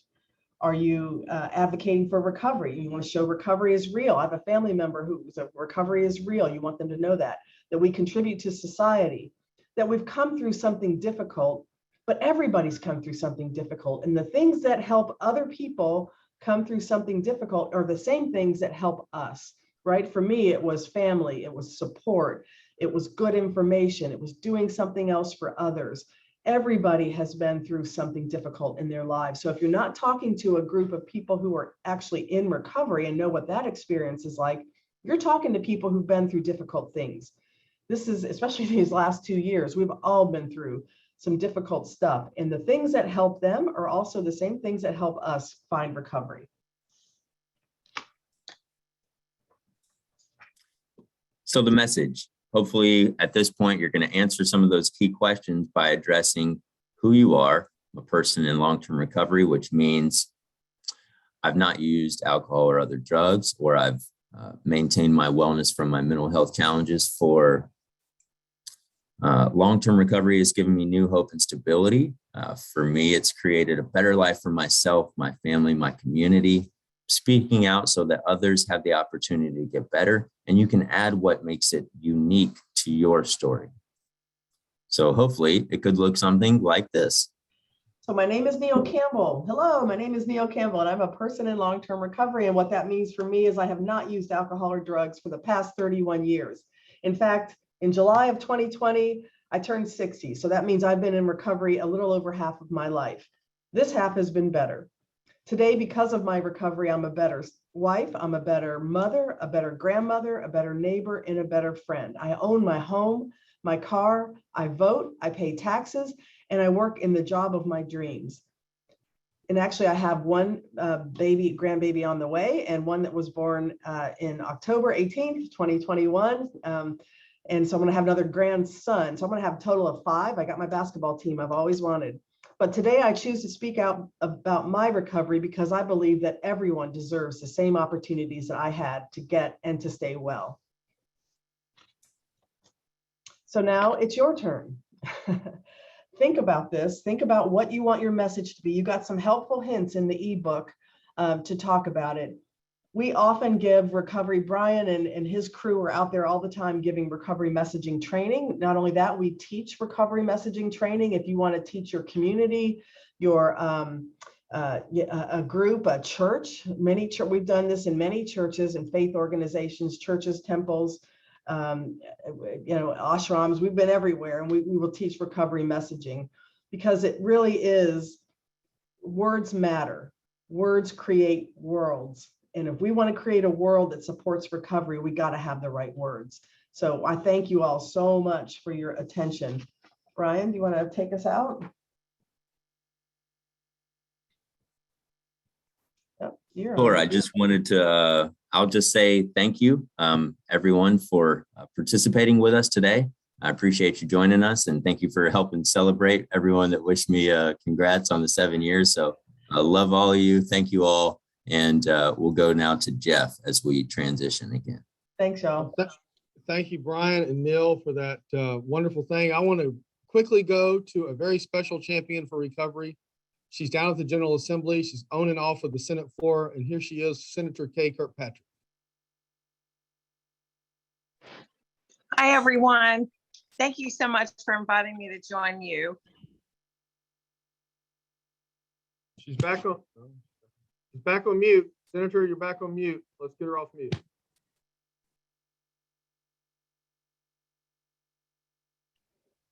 Okay, can you hear me now? Yes, ma'am. Okay, great. Sorry about that. Thank you for allowing me to join you this morning. I just wanted to salute everyone that's in the recovery process. I know how hard it is, and the pandemic has just made everything so much worse. I currently represent East Cobb and part of Sandy Springs, and my new district is going to be half Cherokee County and half Cobb County. So I'll be open for those of you who want to reach out to me directly in my old district or my new district. That we know this is going to be a big year for mental health, and that of course, use disorder and other issues. And not only will there be additional funds that are going to be placed in the budget, but you probably have heard about the Omnibus Bill that the House is working on right now. I'm very interested in making sure that mental health parity is addressed this year. And so just in case the Omnibus Bill runs into headwinds, I've pulled out a mental health parity reporting piece and have dropped a separate bill on that. And I believe that will be going to committee on the Senate side next Tuesday. So stay tuned for details on that. But I just wanted to wish you all the best. I hope you have a great rest of your meeting. And I wish I could stay longer, but unfortunately I have to go back in and vote on a few things. Thanks very much. Senator, thank you so much for making the effort to be with us. Your leadership is unending. Thank you for your leadership on parity. The coalition's been briefed on your bill. And once again, thank you for stepping up and for all you do and all you mean to the Georgia recovery community. My pleasure. Have a great day. Thanks. Thank you, Senator. So we're going to segue now into some advocacy training. And as they get ready to pull those slides up, I want to take a moment to say thank you to our sponsors. None of this would happen without the generous support of sponsors. And I'm going to read the name of some of our sponsors off here really quickly, and then tell you more about how you learn about these wonderful sponsors. But the Georgia Association of Community Service Boards, the National Incarceration Association, the Georgia Addiction Counselors Association, Imagine Hope, the Georgia Overdose Prevention Project, Living Proof RCO, Stand Inc., Beacon Health Options, MAR Addiction Treatment Centers, Loud Recovery RCO, the Georgia Association of Recovery Residencies, and We Believe Recovery Residents. I want to thank publicly each of these sponsors, and I want to suggest to you that We've been promoting them on social media. I hope you will follow them. We're going to promote them again on social media, and I hope you will thank them out loud as we thank them on social media. Also throughout the ebook. And I hope you're utilizing the ebook. And I want to ask Brian and William and Sierra to drop the ebook back in the chat in case you're new to the program, because we have advertisements for our sponsors in the ebook. And I want you to spend a moment on those sponsor pages and get to know our sponsors just a little bit better. And I want to say on behalf of the ARAD Coalition, we thank you. And I also want to acknowledge the ARAD Coalition, a group of leaders, diverse group of leaders from around the state that help make this event possible. And we are just blessed with a unified team of recovery across Georgia, but wanted to take a moment of the recovery advocacy time to acknowledge our sponsors. Now, recovery advocacy, I'm told, is going to be on pages 16 and 17 of your ebook. And if you're following along, please flip there, as I'm going to do. I also want to suggest to you, as you flip through there, you'll see in the ebook some images of the actual billboards themselves that we were talking about. That's exactly what the billboards look like. As you flip through, you'll see some of the billboards. They are wonderful. You'll see the images of our ambassadors, their headshots. And then you come to page 16 and 17 that talks about recovery and social media messaging.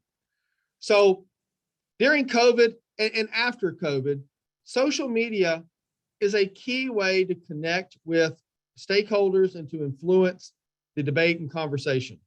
Now, this is not the advocacy presentation team. This is the, that Neil and I are going to do in a minute. This is the slides before that on the advocacy action items team, where they do some texting and Facebooking. So I've got the wrong slide up there right now. It's okay. This is live. So as the team gets that, we've got there, maybe they're going back to it. But because we had 2 PowerPoints, but we've got our book here, and I can walk you through this in the interest of time.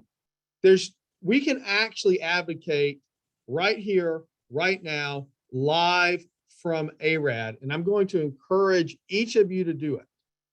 So the first thing I want to ask you to do is, if you have your smartphone or you're on your laptop, desktop thing, I want you to get it out. And I'm going to slow this down so that you have a moment to pull your device out. And I want you to go first to Facebook, to your Facebook page. And if we don't get the other PowerPoint up, it won't be quite as cool, but it'll be cool. But go to your Facebook page and get ready to do a post, just like you would post about anything. Here we come. Okay. So we're going to slide that over to where we have the image of ARAD team. We got our logo up there.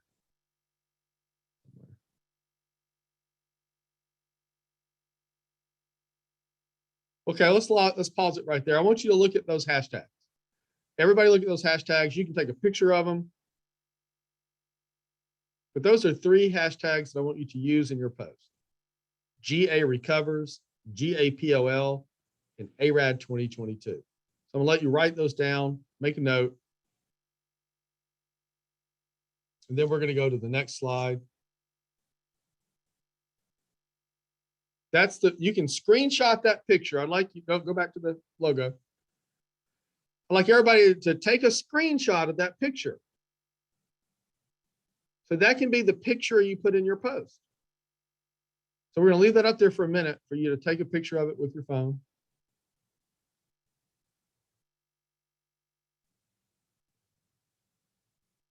Now, you can screenshot this, you can write it down, and it doesn't have to be this word for word. Anything like this short phrase. I'm at Addiction Recovery Awareness Day, supporting the Georgia recovery community, or supporting recovery, or standing with peers across, just a short sentence about being here today. Yes, we will go back to the last slide, Lily. We absolutely will. So go back to the last slide for Larry. There we go. We're going to leave that up a minute more for some photos. A picture is worth 1,000 words. So you're on Facebook, you put your photo, you put your picture in there, and you just write a little note. Joining hundreds across the state at Addiction Recovery Awareness Day, standing up for recovery in Georgia, whatever you want to say. And you've got those hashtags. Hashtag GA Recovers. Hashtag Arad 2022. Hashtag GAPOL. And post it. And that's recovery. That's advocacy right there.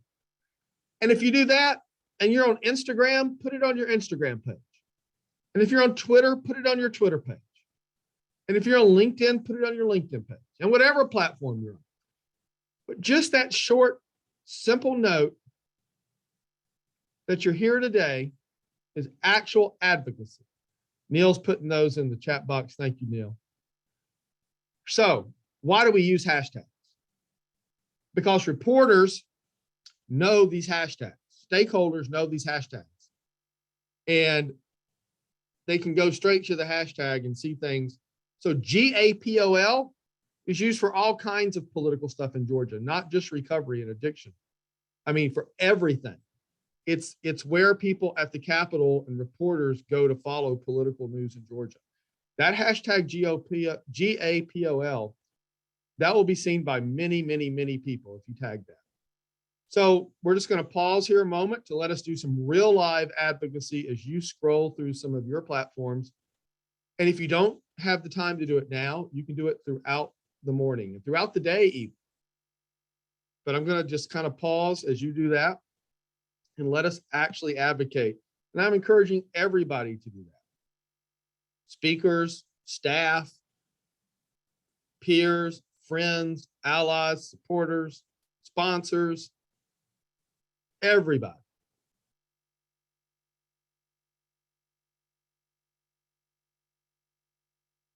And it's in the ebook. The beauty of it is it's in the ebook. So if you want to look at it, it's all in the ebook. The hashtags are there. The little suggested language is there. It's all right there. Probably could have put the logo in there, but it's all right there. So this little section was to just practice actual real live advocacy and to impress upon you the importance of advocating on social media. Why? One more time, because stakeholders follow these types of issues. And the more that you lend your voice on social media to recovery, the more it's going to literally show up. And the more it shows up, the more people remember they saw it. I saw something about recovery. I saw something about funding for recovery. So that's important. The other thing that you can do as we close this segment out and Neil and I get ready to talk about the legislative update and the team gets ready to bring that slide back up. The other thing that you can do, all of our wonderful RCOs, most of them are on social media, at least on Facebook. Some are on other platforms, Instagram, Twitter, LinkedIn. Follow them, share their stuff, show the great work that our recovery community organizations are doing in their communities. Follow allies like the Georgia Overdose Prevention and other reputable recovery organizations on social media. We're the voice, and it's up to us to make our message go viral. It's up to us to spread the word.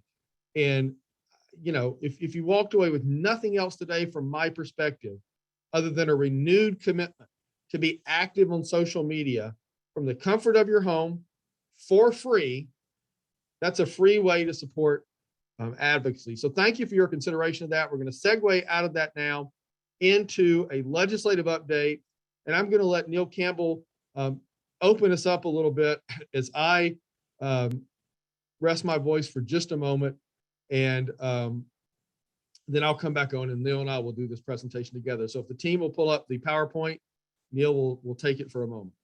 Good job, Jeff. And I've also got a lozenge. I'm starting to lose my voice. Which usually means I need to just leave some space and not talk so much, but here we go. Hey guys, sometimes I leave the Capitol and I feel like I'm the worst advocate in the world. That's how I felt when Jeff first came to work with us in 2019. That's really how I felt. I felt like, oh my gosh, I don't know how to talk to these folks. I don't know what I'm doing. I don't feel like you're getting me. And it just wasn't true. It was mainly my insecurities. I'm not saying I'm a good advocate now, but I'm better. And it's because Jeff has taught me and others have taught me that I don't have to be afraid of this, that what happens in that Capitol under the gold dome, it's the people's house. It's our house, and that it matters. And that we have a right to show up and to be there. So when we talk about advocacy, we're usually advocating for something. We're trying to right a wrong, right? We're trying to say that this isn't right and we want something to get better. And if we're going to have big policy change and big community changes and big, family and community changes on a lower level and individual change, we've got to advocate. We've got to change some policies. And so it's really nothing to be afraid of. And I hope your eyes aren't rolling back in your head and you're like, oh, I don't want to listen to this part, because there's some really big things happening at the Capitol this year. And hopefully, one of the things that I think we've done a really good job of is getting down to the grassroots. Y'all are the ones that go to school with, your kids go to school with some of these legislators' children. And they're people like us and they care, especially the ones who show up for us, day after day, year after year. They're the ones who really care. Our working group on addiction and recovery is growing. That means that they have an interest in this. And so we have to be mindful of what's going on down there if we want to keep growing recovery. So that's something that I think we've gotten better at in the last few years. And we're going to talk a little bit about what it's going to look like this year. Okay. Forward. So this was our recovery ambassadors back in 2019. We got to go in the Capitol and get our picture taken with, we gave Governor Kemp a billboard with pink on it. I told him I was going to get him a Barbie car. I never did. I hope he doesn't hold me to that, because I thought the Barbie car would look cute with the little billboard. But if you don't think that recovery is present in the Capitol, you're wrong. There it is. And we got to keep showing up for each other and for our issues.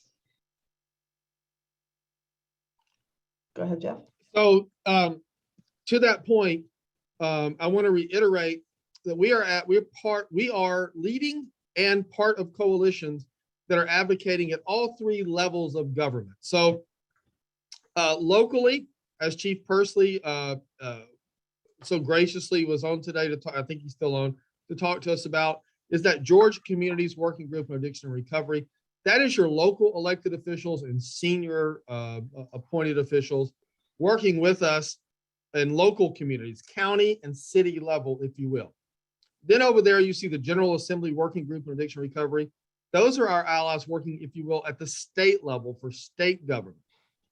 And in the middle, that purple logo, those are our friends in Washington, D.C. in Congress. Congress has an official task force, bipartisan addiction and mental health task force. That's the literal name of it. There's over 100 members of Congress in that task force. It's basically led by our good friend, Congressman David Trone from Maryland. We've had the privilege to get to know him. He's got 3 co-chairs, 2 Democrats, 2 Republicans. I want to be candid before we leave this slide. One of the efforts that we are going to do in 2022 is get better representation from the Georgia congressional delegation on this bipartisan task force. To be candid, and without naming any names today, we kind of have 2 members on it. They're not very active in it. And we have got 16 members of Congress from Georgia, 2 in the Senate, 14 in the House. And we are going to work to make sure we have better representation at the federal level. So the next slide. I'm going to let Neil talk for a few minutes about parity, and then we're going to go back and forth. Just so y'all know what's about to happen, we're going to go back and forth on some issues. These issues that we're talking about now are are primarily at the state government level. Yeah. And they're active, they're live issues right now.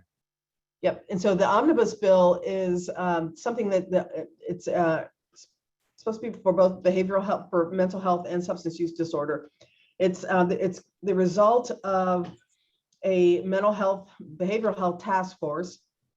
It's been going on since last year.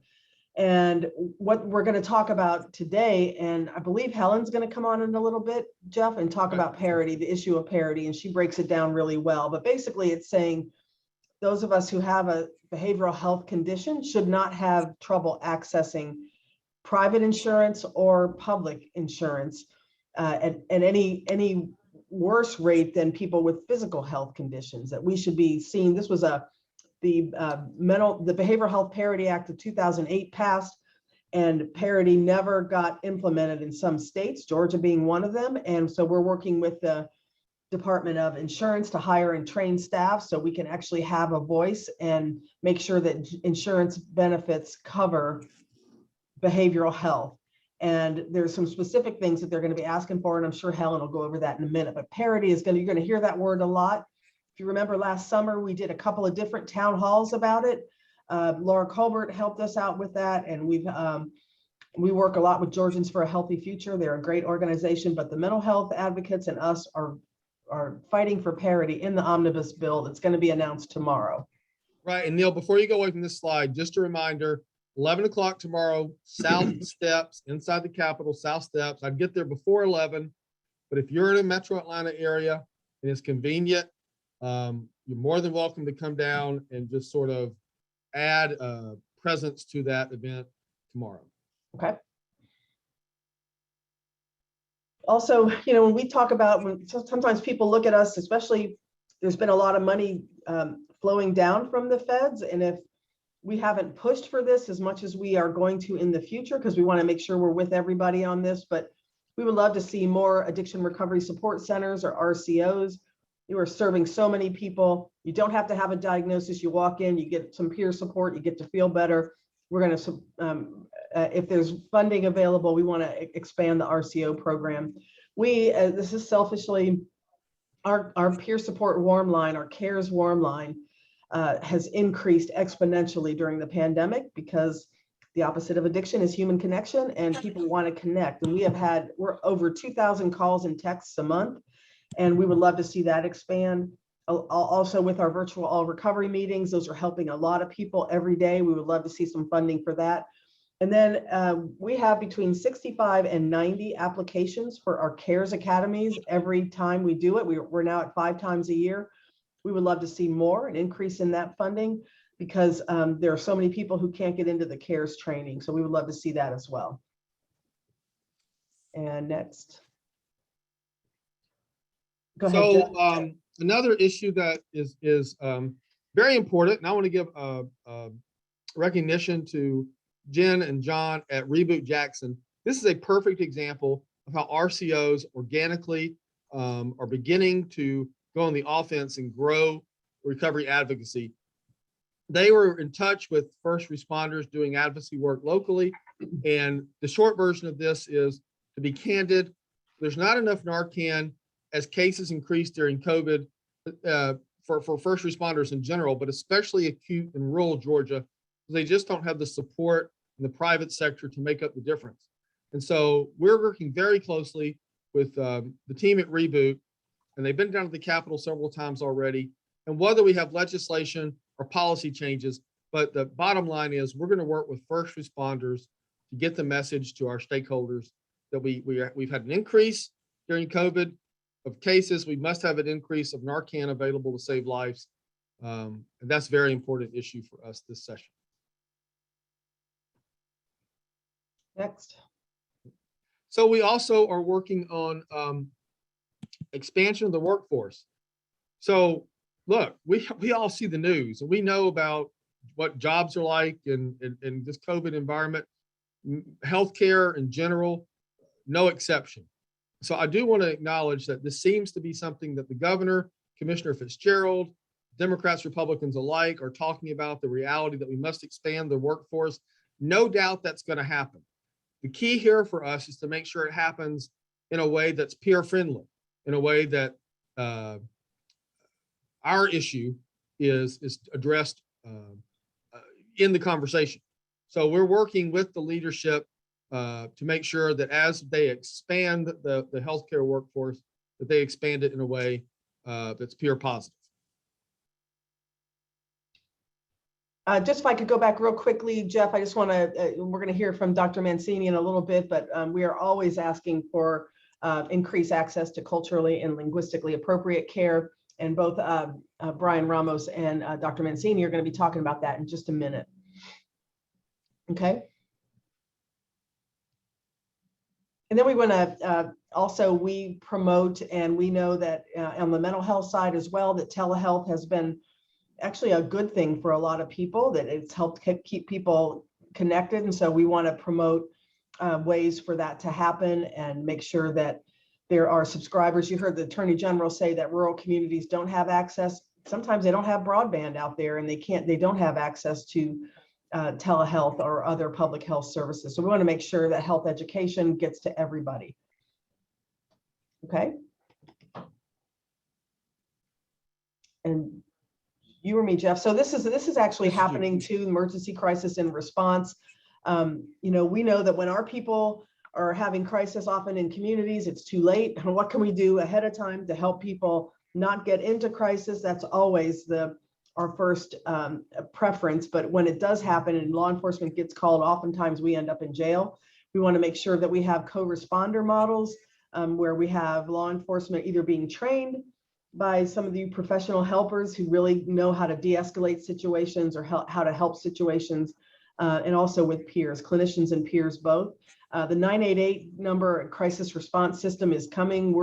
Just know that the council and the Georgia Mental Health Consumer Network are part of that working group, and we've been working with them, and we hope to see more peer support happening in the future, telephone-wise, and follow-up to 988 calls, which is a suicide hotline.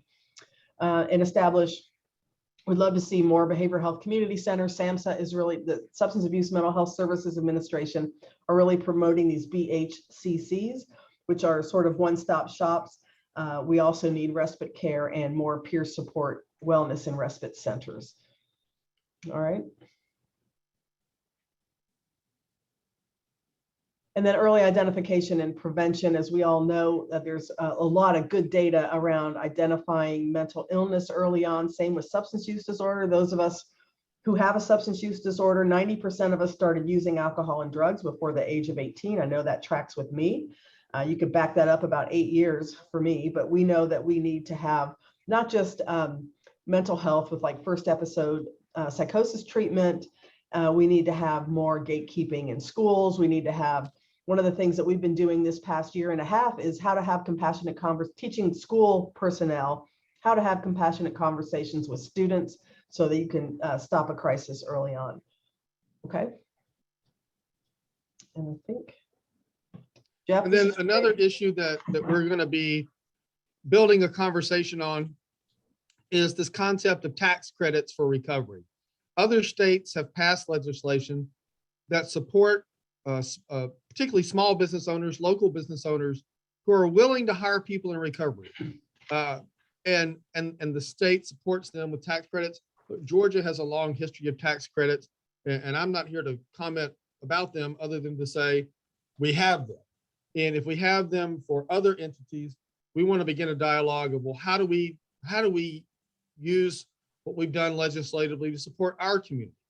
And so we want to begin a dialogue to see where it goes for a Georgia solution to get support and encouragement and change the culture to get more businesses willing to hire people in recovery. Beyond the box is the last specific policy we want to talk about today.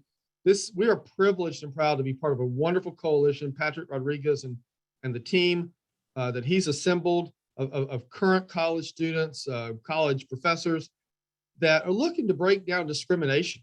And you talk about stigma, this is straight up discrimination. And I don't want to use too much time on it today, but let me just put it this way. Not every college, but some colleges are still they have a box. And if you answer it honestly, They use that as a platform to use your past, our past against us to keep us out of getting a college degree, bettering our lives, better support for our families. And that's just wrong. We've been working on it already at the Capitol. We're looking at model legislation that's passed other states.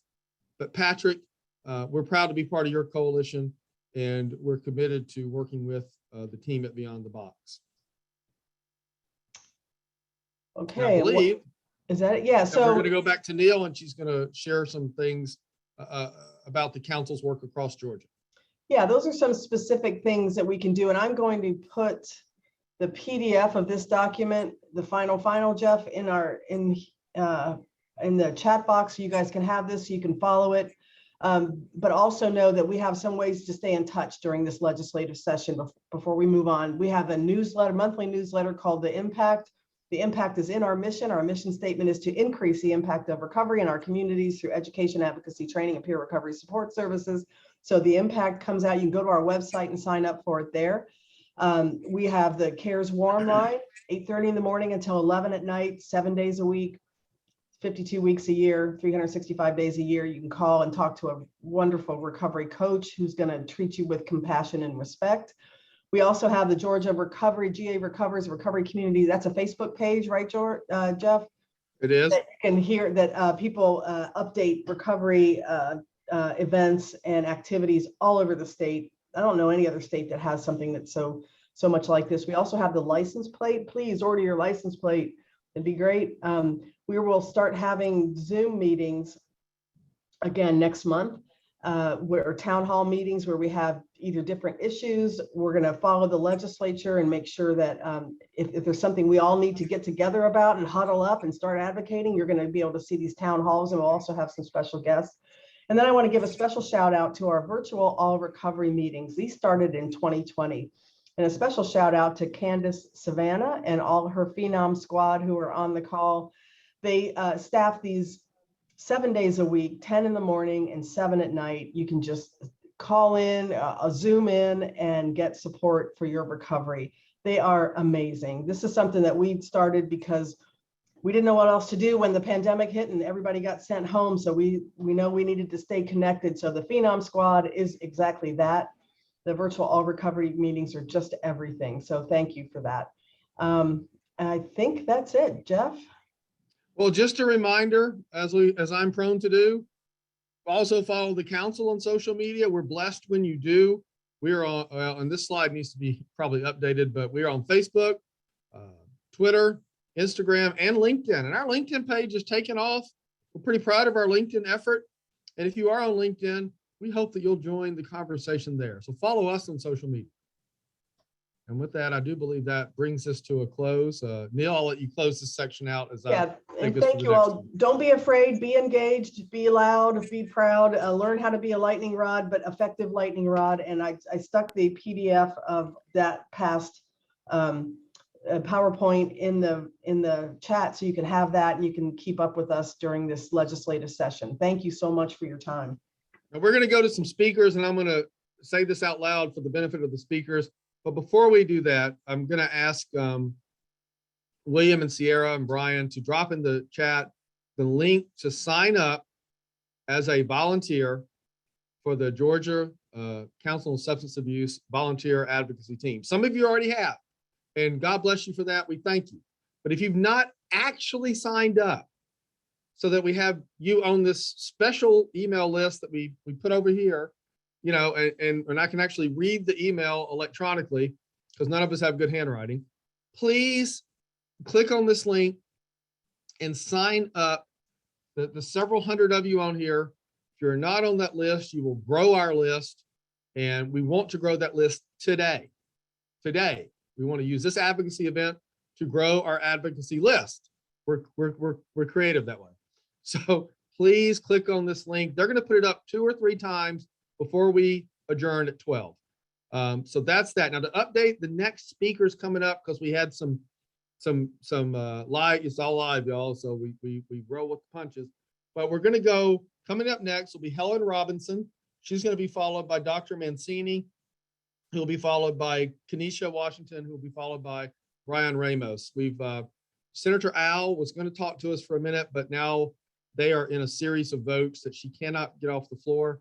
And we had Representative Allen go earlier, but we're blessed with what we're about to hear about parity, which is our #1 policy issue in 2022. #1, and we're very fortunate to have Helen Robinson with the Carter Center here. She is a subject matter expert on this. Helen, thanks for taking time out of what I know is a busy schedule to give us a parity overview, update, and talk. Thank you. Thank you so much. And good morning to Jeff and Neil and to everyone on the call. And thank you so much for your active leadership and participation in the Georgia Parity Collaborative. We have been meeting for over 2 years now. We've grown to over 40 organizations across the state that are understanding the importance of behavioral health parity to basically all the issues that we care about. So as you all know, and I know that you've begun to start hearing this term much more frequently, and I love the way that legislators are starting to say the term parity much more frequently. As you know, what we're talking about is the equitable treatment within insurance plans of behavioral health care, which encompasses mental health and substance use treatment, treating it equitably with physical health care. And so parity is about folks who have insurance. They have either private insurance or they have our care management organizations, our Medicaid managed care insurance in Georgia. When you have insurance, there is a federal law that has been on the books for quite a long time that says that that insurance plan should be treating behavioral health care equitably with physical health care. And when you talk about stigma, this issue is fundamental. If an insurance plan is able to treat behavioral health care as if it automatically is not medically necessary, that it's an extra, that it is something that you can just pay for out of pocket, then that it's definitely caused by stigma. That problem of lack of parity is caused by stigma, and it perpetuates stigma. And as our founder at the Carter Center Mental Health Program, former First Lady Rosalind Carter says, if insurance will cover it, then it's okay to have it. That's sort of the link between parity and stigma. And parity is also critical to access. When you look at Georgia, we are 48th currently, as you saw on an earlier slide, in terms of access to behavioral health care.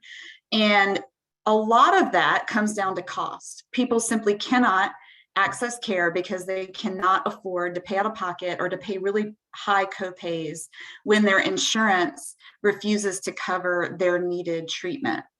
And we also see that parity is greatly linked to workforce. You saw a slide about that earlier. So again, when you peel back the layers of all these issues that we care about, you come down to parity often. If providers knew that they could be adequately reimbursed for the services they were providing, they would be more likely to operate in our state and to operate across the state in areas where there are a dearth of providers currently. And so we were really, really excited as a Georgia Parity Collaborative to see that the state's Behavioral Health Reform and Innovation Commission prioritized parity. It was a major recommendation that came out of their first report, which came out earlier this year. They made the link to access to care, and they made the link to workforce shortage as well. And so that was a tremendous opportunity for us to say, here our state commission is saying we must prioritize parity. And while the federal government plays a role in parity enforcement, a large part of the enforcement falls to the state. So we have state agencies. We have a Department of Insurance that regulates private insurers that are operating in Georgia. And we have our Department of Community Health, which contracts with insurance companies to do our Medicaid managed care insurance plans. And we need those agencies and we need our state leaders to hold insurance companies responsible for complying with parity. And we need administrative action from those agency leadership. And we also need legislative action. We need the state legislature to align and update our state code to make it match up with what the federal parity law requires. And we need the legislature to increase transparency, to say, we want to know what are insurers doing in our state. We want to see the data, and we want to see what our agencies are doing to help enforce parity here in our state. And so that's what we're talking about accomplishing this year, in the year of mental health in Georgia. You heard from Senator K Kirkpatrick earlier talking about a piece of legislation she has introduced. You've heard Jeff mention that tomorrow we'll be seeing an Omnibus Bill that's coming out of the Behavioral Health Reform and Innovation Commission report. And excitingly, the first pages of that bill are dedicated to parity. It's first and foremost in that lengthy bill.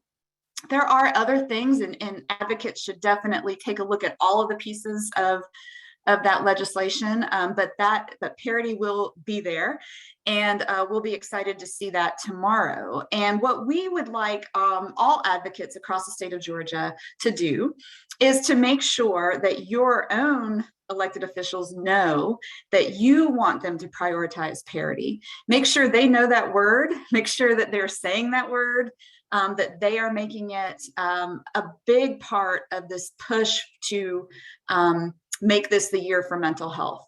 So we will have a long process of seeing what happens with various pieces of legislation throughout the session. What we really want to do is make sure that we've got our champions and that everybody knows that as advocates, behavioral health parity is critical. It's critical to our lives, our families' lives. It's critical to workforce shortage in our state. And it's just critical to eliminating stigma.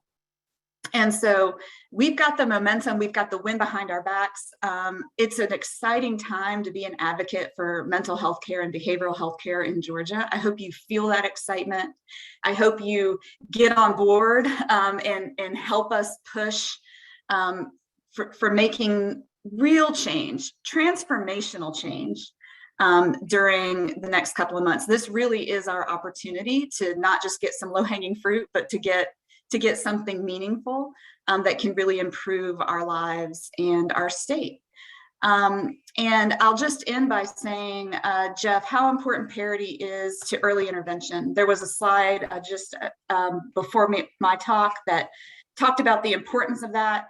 You know, there will be a lot of talk in our state legislature about people in crisis and there not being enough workforce at, you know, our state hospitals and things like that. And what we want to keep reminding everyone is that if insurance will pay for treatment when people need it at the level of care that they need it, we can prevent crisis. Let's focus on early intervention and treatment, and let's make sure that insurance companies are doing what they need to be doing in our state. And with that, Jeff, I'll pass it back to you. Helen, thank you so Helen. much. Neil, I'm gonna let you say thank you real quick. Ellen, thank you for your great work, and thank the Carter Center. We couldn't do it without you. When you started focusing and corralling and convening all of us, it really started to take motion. So thank you all. This is really great. And everybody stay in touch with Helen and the Carter Center about this, because she's the one who's following it and tracking it. And any success we have is because of you, and we're going to have a lot. So thanks, Helen. Helen, just Thank you, let me Neil. also say, let me say thank you to you too. I mean, the work that the Carter Center is doing to bring this coalition together on this transformational. I love that you use the same word I do. This really is transformational change, and it's going to really save lives. It's going to help families afford medical care, and it's a big. I mean, you know, it's not a slogan that we maybe put on the flag, but it's a big deal.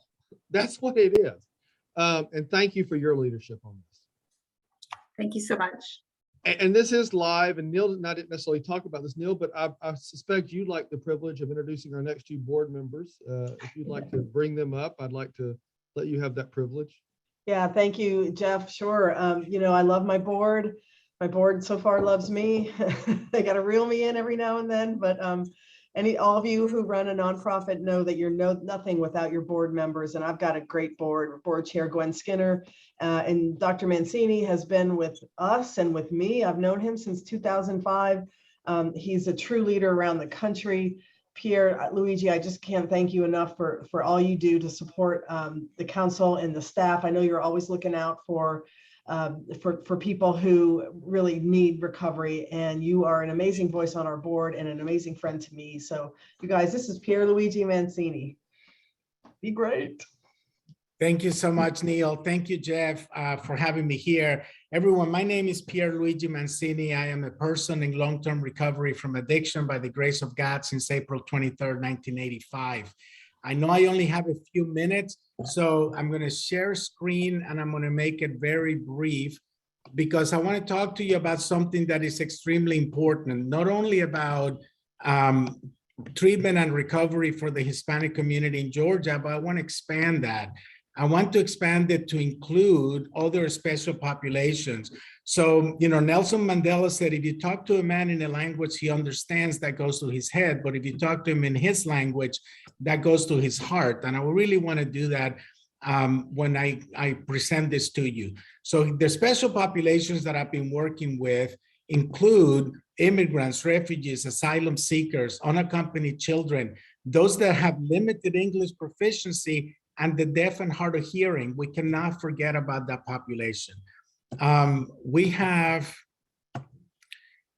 the population in Georgia, is the foreign-born population mirrors the one in the United States. Most of them from Latin America, but then we have a growing community from Asia where speaks multiple languages.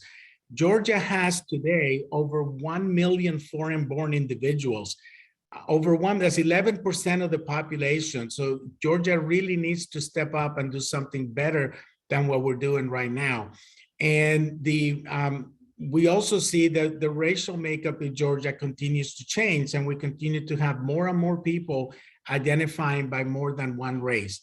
One of the things people are confused about often is the nationality or the naturalization of some of these foreign-born individuals.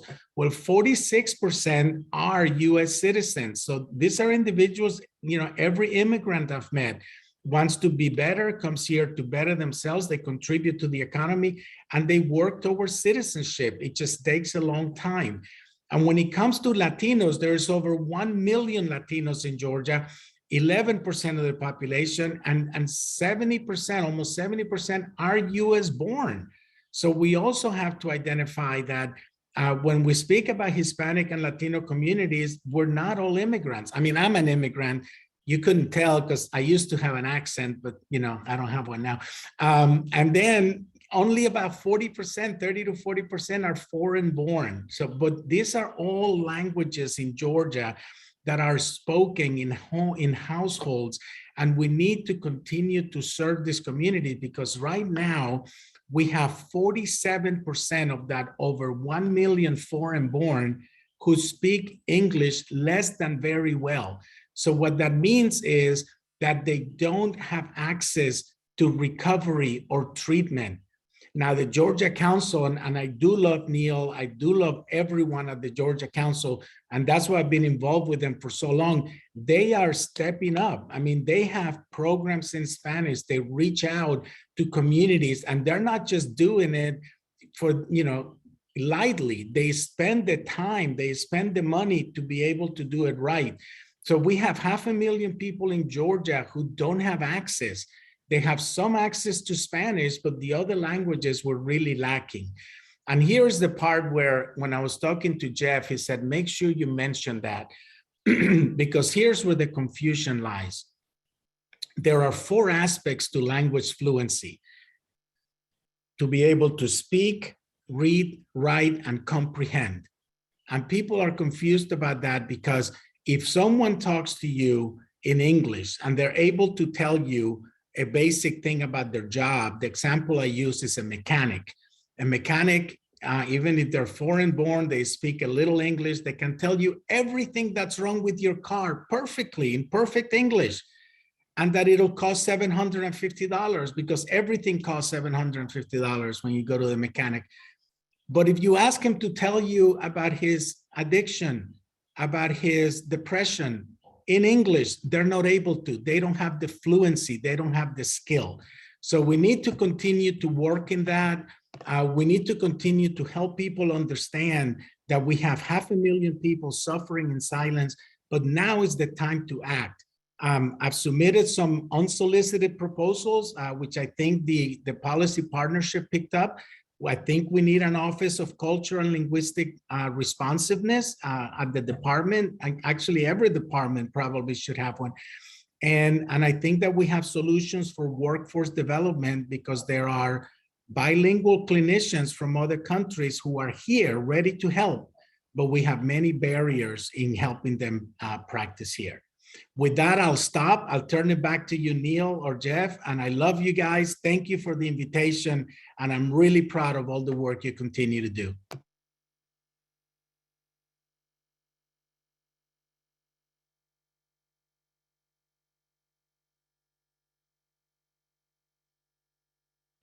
I'll keep talking if you let me keep talking, because God knows you can't put a microphone in front of me, especially about something that I'm so passionate about. So did I lose you guys, or do you want me to keep going? There's Brian. Okay. Yeah, Dr. Mancini, it looks like we lost them, but it looks like we have still 206 or 205 folks on. And I think you're next. Miss Washington was coming after you, so maybe we should okay. to her. Turn it over to you. All right, Miss Washington. Thank you. Good morning, everybody. Good morning. Hopefully everybody's doing well and staying safe and staying warm. It is an absolute pleasure to join you all today. I am Kenesha Washington, the Wellness Programs Manager for AV Pride, and we are a 25-year-old youth development, wellness, and leadership nonprofit in Fayetteville, Georgia. Primarily, I manage substance abuse prevention grants in Fayette, Coweta, and most recently, Macon counties. And we have made significant strides in the communities that we serve regarding prevention programs, but we began to think, what's available for a teen that has a substance use disorder? Are they being mocked? Are they shunned, ignored? Maybe some of them act out, and in some cases, some of them have already developed a criminal record. Our youth action team, the South Atlanta Youth Alliance, has chosen to focus on the impact of mental health on substance abuse. And according to the National Institute on Drug Abuse, teenagers with mental health disorders are more at risk for drug use and addiction than other populations. The Department of Education cites that school shutdowns and isolations during the pandemic has contributed to the undermining of the mental wellness of students, heightened stress, depression, and anxiety, and they're all associated with youth substance abuse. Though the results of the Monitoring the Future survey, which just came out most recently, shows that there was a significant decline in youth substance abuse and use in 2021, which is primarily due to lack of availability due to sheltering in place and school shutdowns. But we cannot take that data and mistake that as a reason to slack, and we should use it as a catalyst for ramping up our recovery and prevention messages and programs. Because teens suffer from addiction for a variety of reasons, their pathway to recovery has to also be different.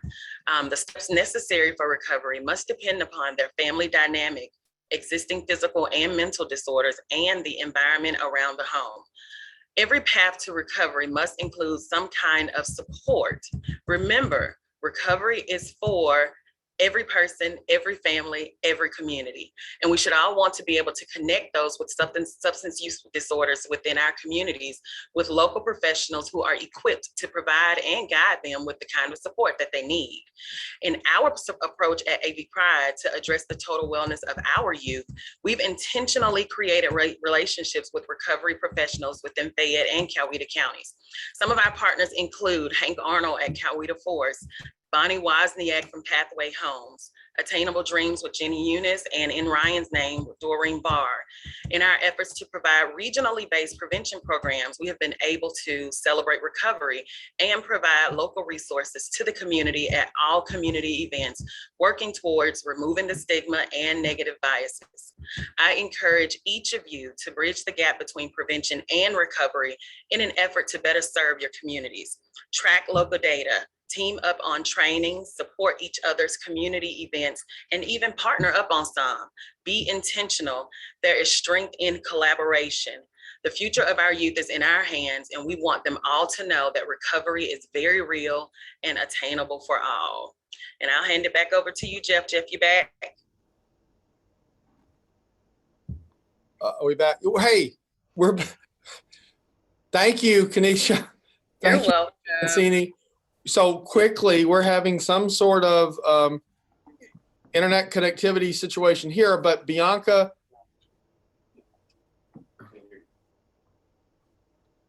you can Kenesha, can you hear me? Yeah, I can hear you. Okay, so this is the we're so ready to get back in person. So listen, we're going to go to one of our board members, Brian Ramos. Brian, you take it over. If we fall off here, Brian's going to be followed by the team at Georgia Overdose Prevention and then by RISE. But I don't think the program will fall off because Bianca is technically host. But let's just get to Brian real quick. And Brian, thank you, sir, for all you do for the council. And we're privileged to have you here, sir. Well, thank you, Jeff. And everything is going great. You're doing you're doing fantastic. I know there's a level of tension in your voice that's changed a little bit, but I guarantee you everything is going fine. Kenesha, great presentation. I think what we'll find is there's going to be a lot of echoing between Dr. Mancini's, Kenesha's, and mine as well. But thank you to the Georgia Council on Substance Abuse for your dedication to the recovery community. I mean, really, today is a great day. As we celebrate addiction recovery awareness, and really the most important people and the most important things in our lives. I mean, this community, our allies are real. The challenges that we face cannot get any more real, and the victories we achieve should be celebrated. And I'm so honored to celebrate with you and to share some insights about reaching out to the Asian American Pacific Islander, the AAPI recovery community. Again, my name is Brian Ramos. I'm a workers' compensation attorney who has the honor of serving on the Georgia Council's Board of Directors. And I'm a proud ally of the recovery community. And my mother was a doctor here and in the Philippines. And after working with her patients, she recognized that substance abuse rehabilitation was often overlooked. And frankly, it was ignored, especially in the rural parts of the Philippines and in the United States. As she became more established in her career, she actually started a rehabilitation clinic in the Philippines to help the underserved. And frankly, it was an honor for me to serve with her as an attorney during that whole process. I mean, she really understood that addiction, just like any other medical condition, was not only possible, but it was achievable within our community. Again, I grew up in South Georgia, North Florida, and I understood there, at least that's what they told me, was that the Asian American community was supposed to be this model minority community where we're all well educated, well adjusted to the American society, financially stable, and of course, we didn't have any substance abuse issues. But of course, that couldn't be farther from the truth. I mean, substance abuse does not care about anyone's ethnicity or its national origin. Interestingly, Americans of Asian descent are twice as likely to develop substance use disorders than their immigrant parents. And it's been documented that 14% of APIs aged 18 to 25 have required substance abuse treatment. And as we reach out to the AAPI community, it's important to recognize some of the barriers that hinder or completely stop us from getting care. Again, it's going to mirror a lot of what Dr. Mancini said.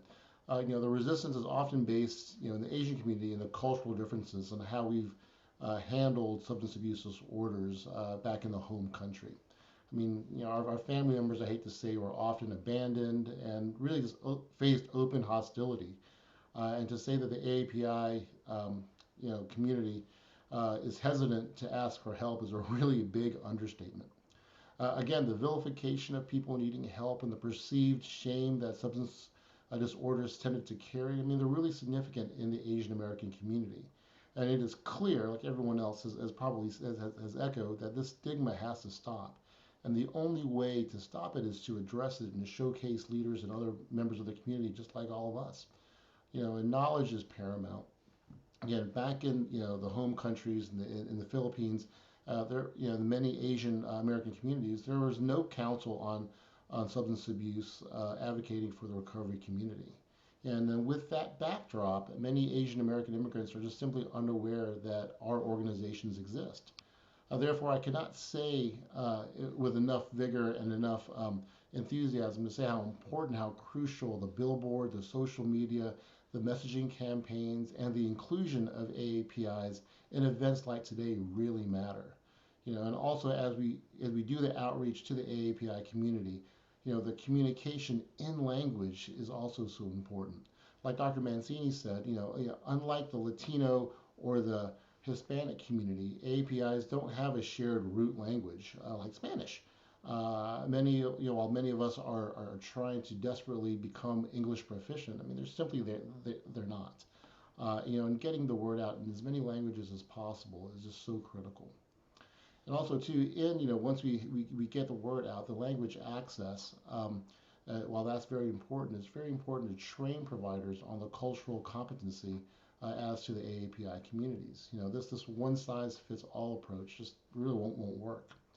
And of course, like all other communities in America, we should really work on alleviating some of the financial costs and the insurance barriers that often stops folks in their tracks.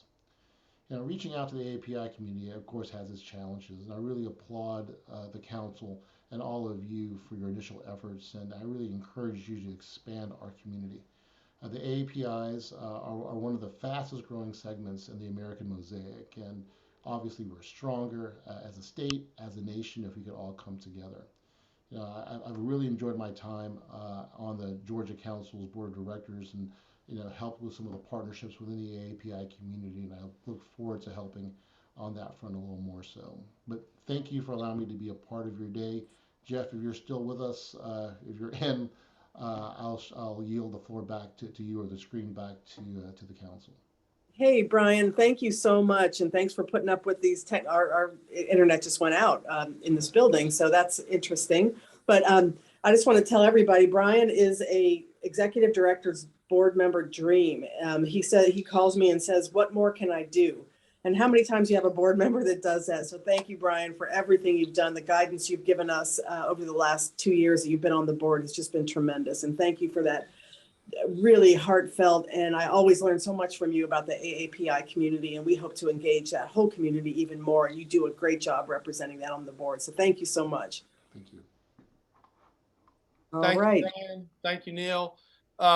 So we've talked a lot about Narcan today from an advocacy point of view. Now we want to bring our family, our partners, the statewide leaders on Narcan, Georgia Overdose Prevention, to the center here, and we're going to do a Narcan demonstration. So Brian, I'm going to let you get Robin. Robin, thank you. By the way, Robin, thank you and the entire team. I tell you, when you go to a place like Thomasville or Albany and you see one of your volunteers or team members doing a demonstration, that's like lives being saved. And thank you and everybody with Georgia Overdose Prevention for the great work that you do. And thank you for being with us today. Thank you so much, Jeff. Hi, everyone. My name is Robin Elliott. I'm a person in long-term recovery. And what that means to me is that it's been over 30 years since I've had my last mind-altering substance. I'm also one of the co-founders of Georgia Overdose Prevention. We're a grassroots group of people that came together to create, lobby for, and pass the Georgia 911 Medical Amnesty and Expanded Naloxone Access Bill in the state of Georgia.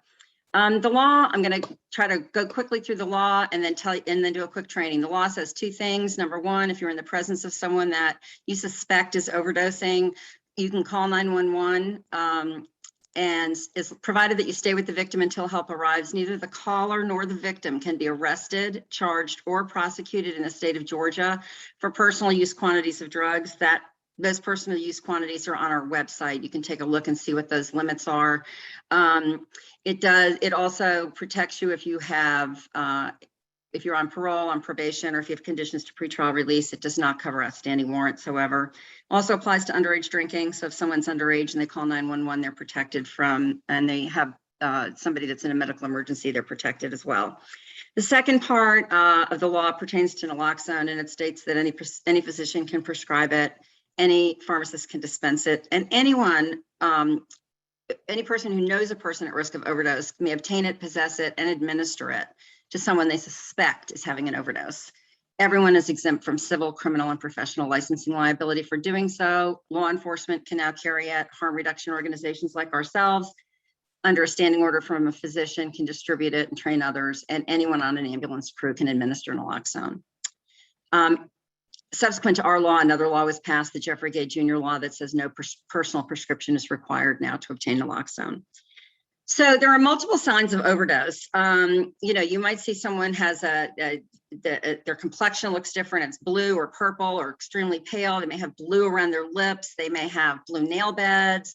They may be have slow or no pulse. They may be gurgling or gasping. They may do what we frequently hear is they making a snoring sound. But we don't want you to take time and look for all those different signs and symptoms. We want you to look for one thing and one thing only, and that's unresponsiveness. So what you want to do is if you see somebody and they're unresponsive and you suspect that they may be in an overdose, you want to walk up and do what we call the 3 S's. Number 1, you want to shake their shoulder, see if they respond to touch. You're going to shout their name or shout, wake up, wake up, wake up, see if they respond to sound. And if they don't respond to either of those things, then the next thing you want to do is get your knuckles and you want to rub as hard as you can up and down their sternum. A normal person is going to respond to that pain. It's very painful. If they don't respond to that, the very next thing you're going to do is get ready to administer naloxone to them. So you want to get them on a hard, flat surface. So, the floor is generally the easiest place. Put them on the floor. You never want to leave somebody that's overdosing in a bed or on a sofa or in a car in the car. Later in the process, the 911 operator may ask you to do chest compressions. Chest compressions will not work on a soft surface. So you want them on a hard, flat surface. And then you're ready to start the process. You want to tilt their head back. That's very, very important. Number 1, opens their airway. Number 2, it gives you an opportunity to get your handy dandy flashlight out and take a look in their mouth and see if there's anything in their mouth. You don't want them to later take a big gasping breath and have whatever's in their mouth lodge in their airway. So you want to look in their mouth. If there's anything in there, they could be cheeking a fentanyl patch. They could have the cap from a syringe, anything. You just want to cover your hand and clean out their mouth. And then you get ready to administer the naloxone. We distribute 2 different kinds. This is the Narcan nasal spray, and right inside the front flap is all the instructions of how to do this. So if you don't remember anything I say, you can just open the flap and read it. But it's fairly easy. Inside are 2 doses. They come in blister packs. They look like this. And open up the blister pack. You take the applicator out. It is ready to use. There's no cap. Do not prime it. It has a tiny, tiny bit of liquid in there. If you prime it or push it before it's ready to go, you're going to lose your dose. So you want to take it, insert it up one side of the nose, and then you're going to push the plunger as far up as it'll go. And all the while, you want to continue to make sure that head is tilted back. And this is really important. That person is probably not breathing. They're not going to inhale that. That liquid, that tiny bit of liquid, needs to sit in their nose and be absorbed through the capillaries and small veins in their nose. If their head is slumped forward, that liquid's going to roll back out and you're going to lose your dose. Keep that head tilted back, and then you're going to call 911. So remember the order: naloxone first, 911 second. You want to get that Narcan working immediately. So, I forgot, the second kind of naloxone that we distribute are the vials, and we distribute these with syringes. So if you have one of these, you're going to take the orange cap off. Please take it off. And then you're going to take the needle and syringe put the needle into the little cap area, turn the vial upside down, pull the plunger back, make sure the tip of the needle stays in the liquid, and you're going to pull all the liquid out. It's 1 milliliter, 1 cc into the needle, and then hold the needle like a dart and inject the fluid into the deltoid. So you can also do the upper outer thighs, but I recommend starting with the deltoids. So then you're going to call 911 and put your phone on speaker. State your address clearly and where you are in the address so that they know what's going on. Tell them that you've encountered someone that's having respiratory issues, that you suspect an overdose, and that you've administered 1 dose of naloxone, and which kind it is. And then you're going to follow the 911 operator's instructions. They may ask you to feel for a pulse. They may ask you to do rescue breathing. They may tell you to do chest compressions, but just follow what they tell you to do. After 2 minutes since the original dose, you want to reassess your patient, the victim. You want to look and say, are they starting to show some signs that they're recovering? Is their coloring getting better?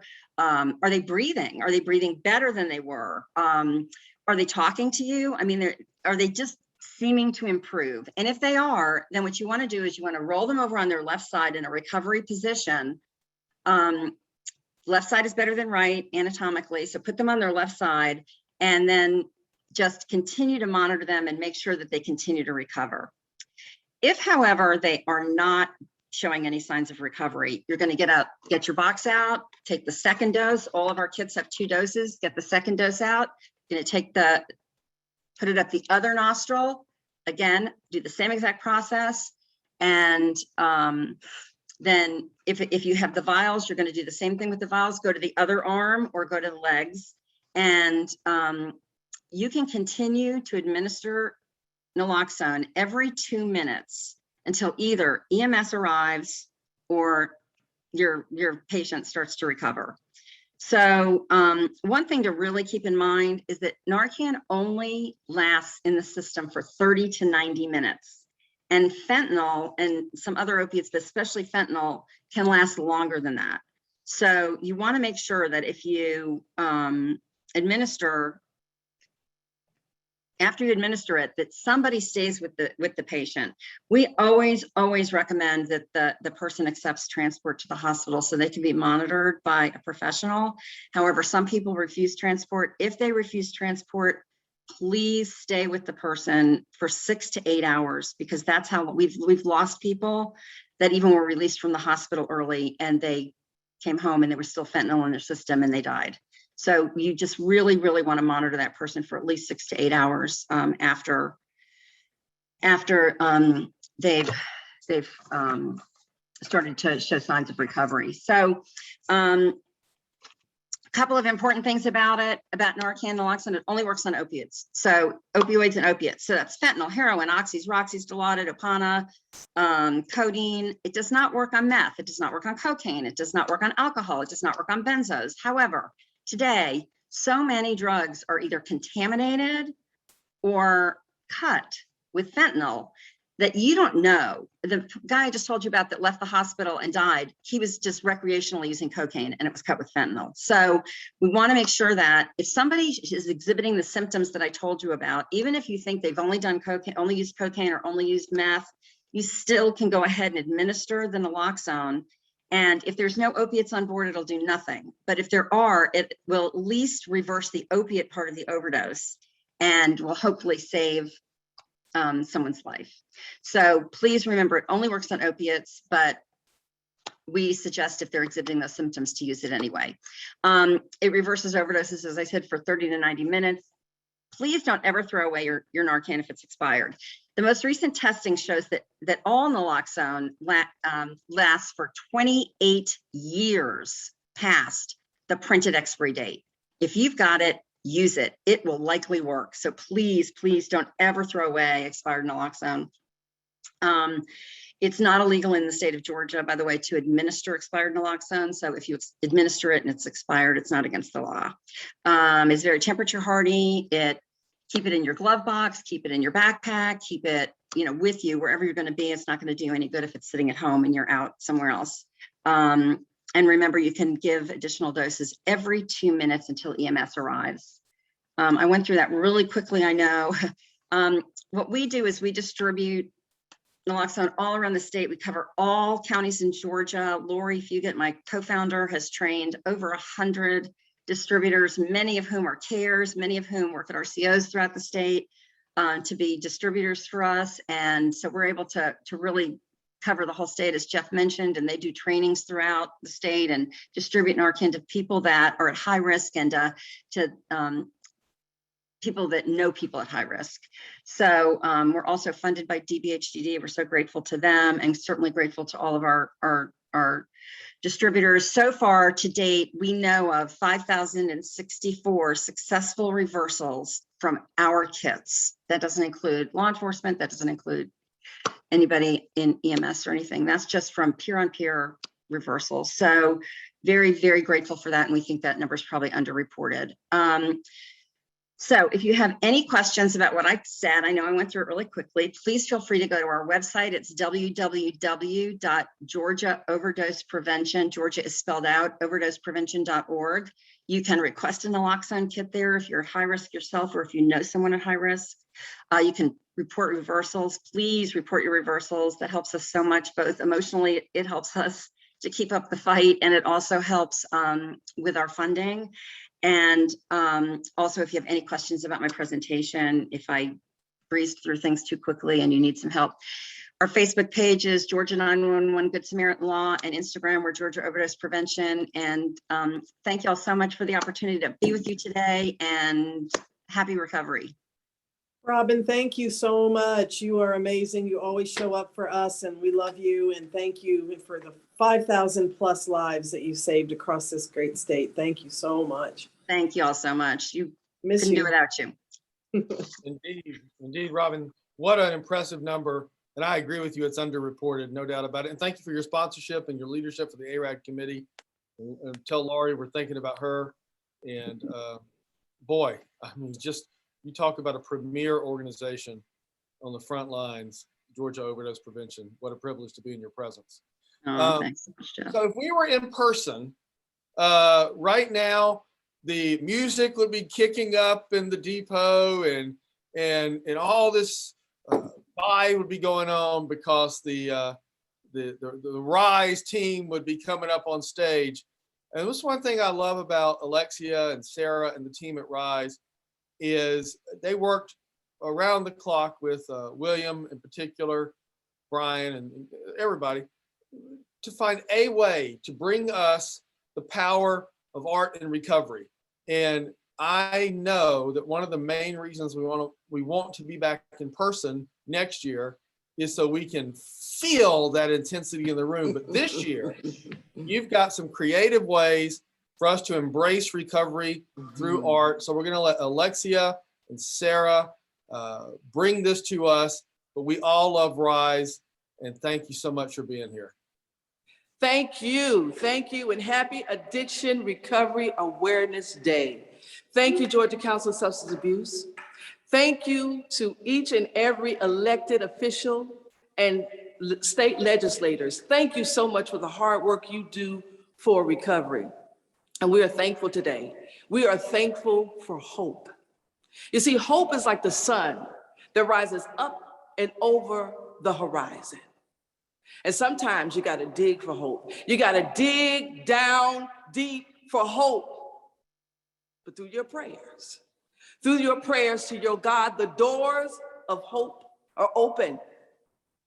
And today we understand that we have to continue to hold the banner of hope. We have to continue to share our recovery out loud. We have to continue to keep the light on for our peers that are still yet out there waiting to understand and know and embrace their recovery. And there will be days that we have to dig for hope. We have to dig down deep for hope. And we always have to remember that as long as there's breath in our bodies, there is hope. So let us be like eagles and fly above the stigma and the pain and the hurt and the shame. Let us continue. My name is Alexia, and I'm a person in long-term recovery. And what that means for me, it's been 26 years since I've had a need or desire to use any mind-altering substances. In 2019, I had the opportunity to be an ambassador for recovery through the Georgia Recoverers Project. And today, I get the honor to pass the torch to our very own Sarah Lynn Johnson, who will lift her voice in song to share hope.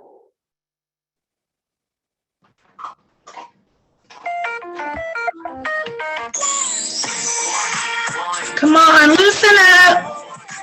I know we've been on this call for a while, but let's listen up. Back when I had a little, I thought that I needed a lot. A little was overrated, but a lot was a little too complicated. See, zero didn't satisfy me. A million didn't make me happy. But that's when I learned a lesson that it's all about your perception. Hey, whether a pauper or a superstar, so you act, so you feel, so you are. It ain't about the size of your car, it's about the size of the faith in your heart. There's hope. It doesn't cost a thing to smile. You don't have to pay to laugh. You better thank God for that. There's hope. It doesn't cost a thing to smile. You don't have to pay to laugh. You better thank God for that. Back in the back country of Brazil, I met a young brother that made me feel that I could accomplish anything. You see, just like me, he wanted to sing. He had no windows and no doors. He lived a simple life and was extremely poor. On top of that, he had no eyesight, but that didn't see him seeing the light. You see, what's it like in the USA? And all I did was complain. He said, living here is paradise. He thought me paradise is in your mind. You know that there's hope. It doesn't cost a thing to smile. Clap with me. Pay to laugh. You better thank God for that. Hey, hey, hey. It doesn't cost a thing to smile. You don't have to pay to laugh. You better thank God for that. Every time I turn on the TV, somebody's acting crazy. If you let it, it will drive you crazy. But I'm taking back my power today. Gas prices keep on rising. People, they keep on lying. But we gotta keep on surviving. Keep living our truth and do the best we can do. Cause there's hope. It doesn't cost a thing to smile. You don't have to pay to laugh. You better thank God for that. Yeah. It doesn't cost a thing to smile. You don't have to pay to laugh. You better thank God for that. Stand up for your rights. Keep shining your light and show the world your smile. Hey! Stand up for your rights. Yes. Keep shining your light and show the world your smile. Thank you, Arad. Yes, and remember, as long as there's breath in your body, there is hope. Wow. Well, thank you so much, Sarah. I mean, amazing. So what we're going to do now is I'm going to say some things. I'm going to let Neil close us out in just a minute so Neil can get her final thoughts together. But let me tell you what, I've seen Alexia perform. I've seen Sarah perform live in person in Macon. I think Sarah could do a concert tour. That's just me. But if you ever see Sarah's on the program at an in-person event, go to it. Thank you both for always bringing the power of art and recovery to the Georgia recovery community. Y'all go anywhere and everywhere. You're always there. We love you so much. Thank you so much. So as we close out, stick with us just a few more minutes. Let me say a special thank you to all of our speakers and presenters today. A thank you to the entire team at the Georgia Council on Substance Abuse, to the entire team of the Arad Leadership Coalition. I want to say a specific thanks yet again to our comms team, our director Williams Carnes and Sierra Carnes and Brian Kite, Candace Savannah and Tiana Garcia. Please say thank you to them in the chat box. I don't think you know how many hours they put into this, how much emotion and heart and soul that they put into this. I love each of them. It is such a privilege to be on their team. I want to give another shout out to our sponsors by name, because none of this would happen without our sponsors. And I want to say thank you to the Georgia Association of Community Service Boards, to the Georgia Addiction Counselors Association, to Beacon Health Options, to Imagine Hope, to Mar Addiction Treatment Centers, to Georgia Overdose Prevention, to We Believe Recovery Residences, to Stand Inc., to the National Incarceration Association, to Loud Recovery, and to Living Proof Recovery. You'll see them on our platform in coming days. Say thank you, follow them, give them all the love that they've earned and they deserve. We love our sponsors. And my moment of personal privilege. I learned about this community in 2019. I love being a part of the Georgia recovery community. I love being a part of the Georgia Council on Substance Abuse. I say it all the time. I believe with every fiber of my being that recovery is real. Thank you for letting me be a part of your Arad 2020. And I want to turn it over to our leader, the heart and soul of recovery, the undisputed champion of recovery in Georgia, Neil Campbell. Thanks, Jeff. As I speak to you from my cracked iPad, thank you all so much. Let's just give a big shout out to Jeff Breedlove. None of this would be happening without him. Jeff, you have taken us to new levels, and I know you work so hard all around this state to make sure everybody's voices are heard. So y'all, we've got some charges. We've got some things to do, to watch out for. You got some new language, hopefully, to use, or some of your old language. But thank you, Jeff. Thank you, Joyce and Jean, who I know are watching out there, all of the GCSA crew. You guys are amazing. You are the wind beneath my wings, every last one of you. Thank you all. And don't forget to call Jeff and tell him thanks, because he's worked really, really hard on this. And we'll see some of you at the Capitol tomorrow. But thank you for showing up and for just hanging in there. Sarah, you filled my heart. I can make it through the rest of the day. Thank you so much. Bye, everybody. Have a great Tuesday, I think it is. I don't know. I've been in the house all. Hey, listen, Neil, remind everybody to use that ebook that William and the team put together. Those advocacy pages are in that ebook. Those sponsor ads are in that ebook. You can tweet, Facebook, Instagram, all that stuff with what's in the ebook. Use that ebook as a tool post ARAD and throughout the year. That ebook is a great tool. Please use it. Great. Thanks, everybody. Thanks, ambassadors. We love you. Oh, wait, Neil Campbell. What? William's in my ear. Look at that screen, everybody. Oh, shoot. We are excited to announce that ARAD 2023, Neil, it's going to be Tuesday, January 24th. We are proclaiming today that it's going to be in person. And we hope that holds. Love you all. Look at that artwork, everybody. ARAD 2023 is up next. Neil, thank you for your leadership. Thank you. Thank you. I love you. All right. Goodbye, everybody.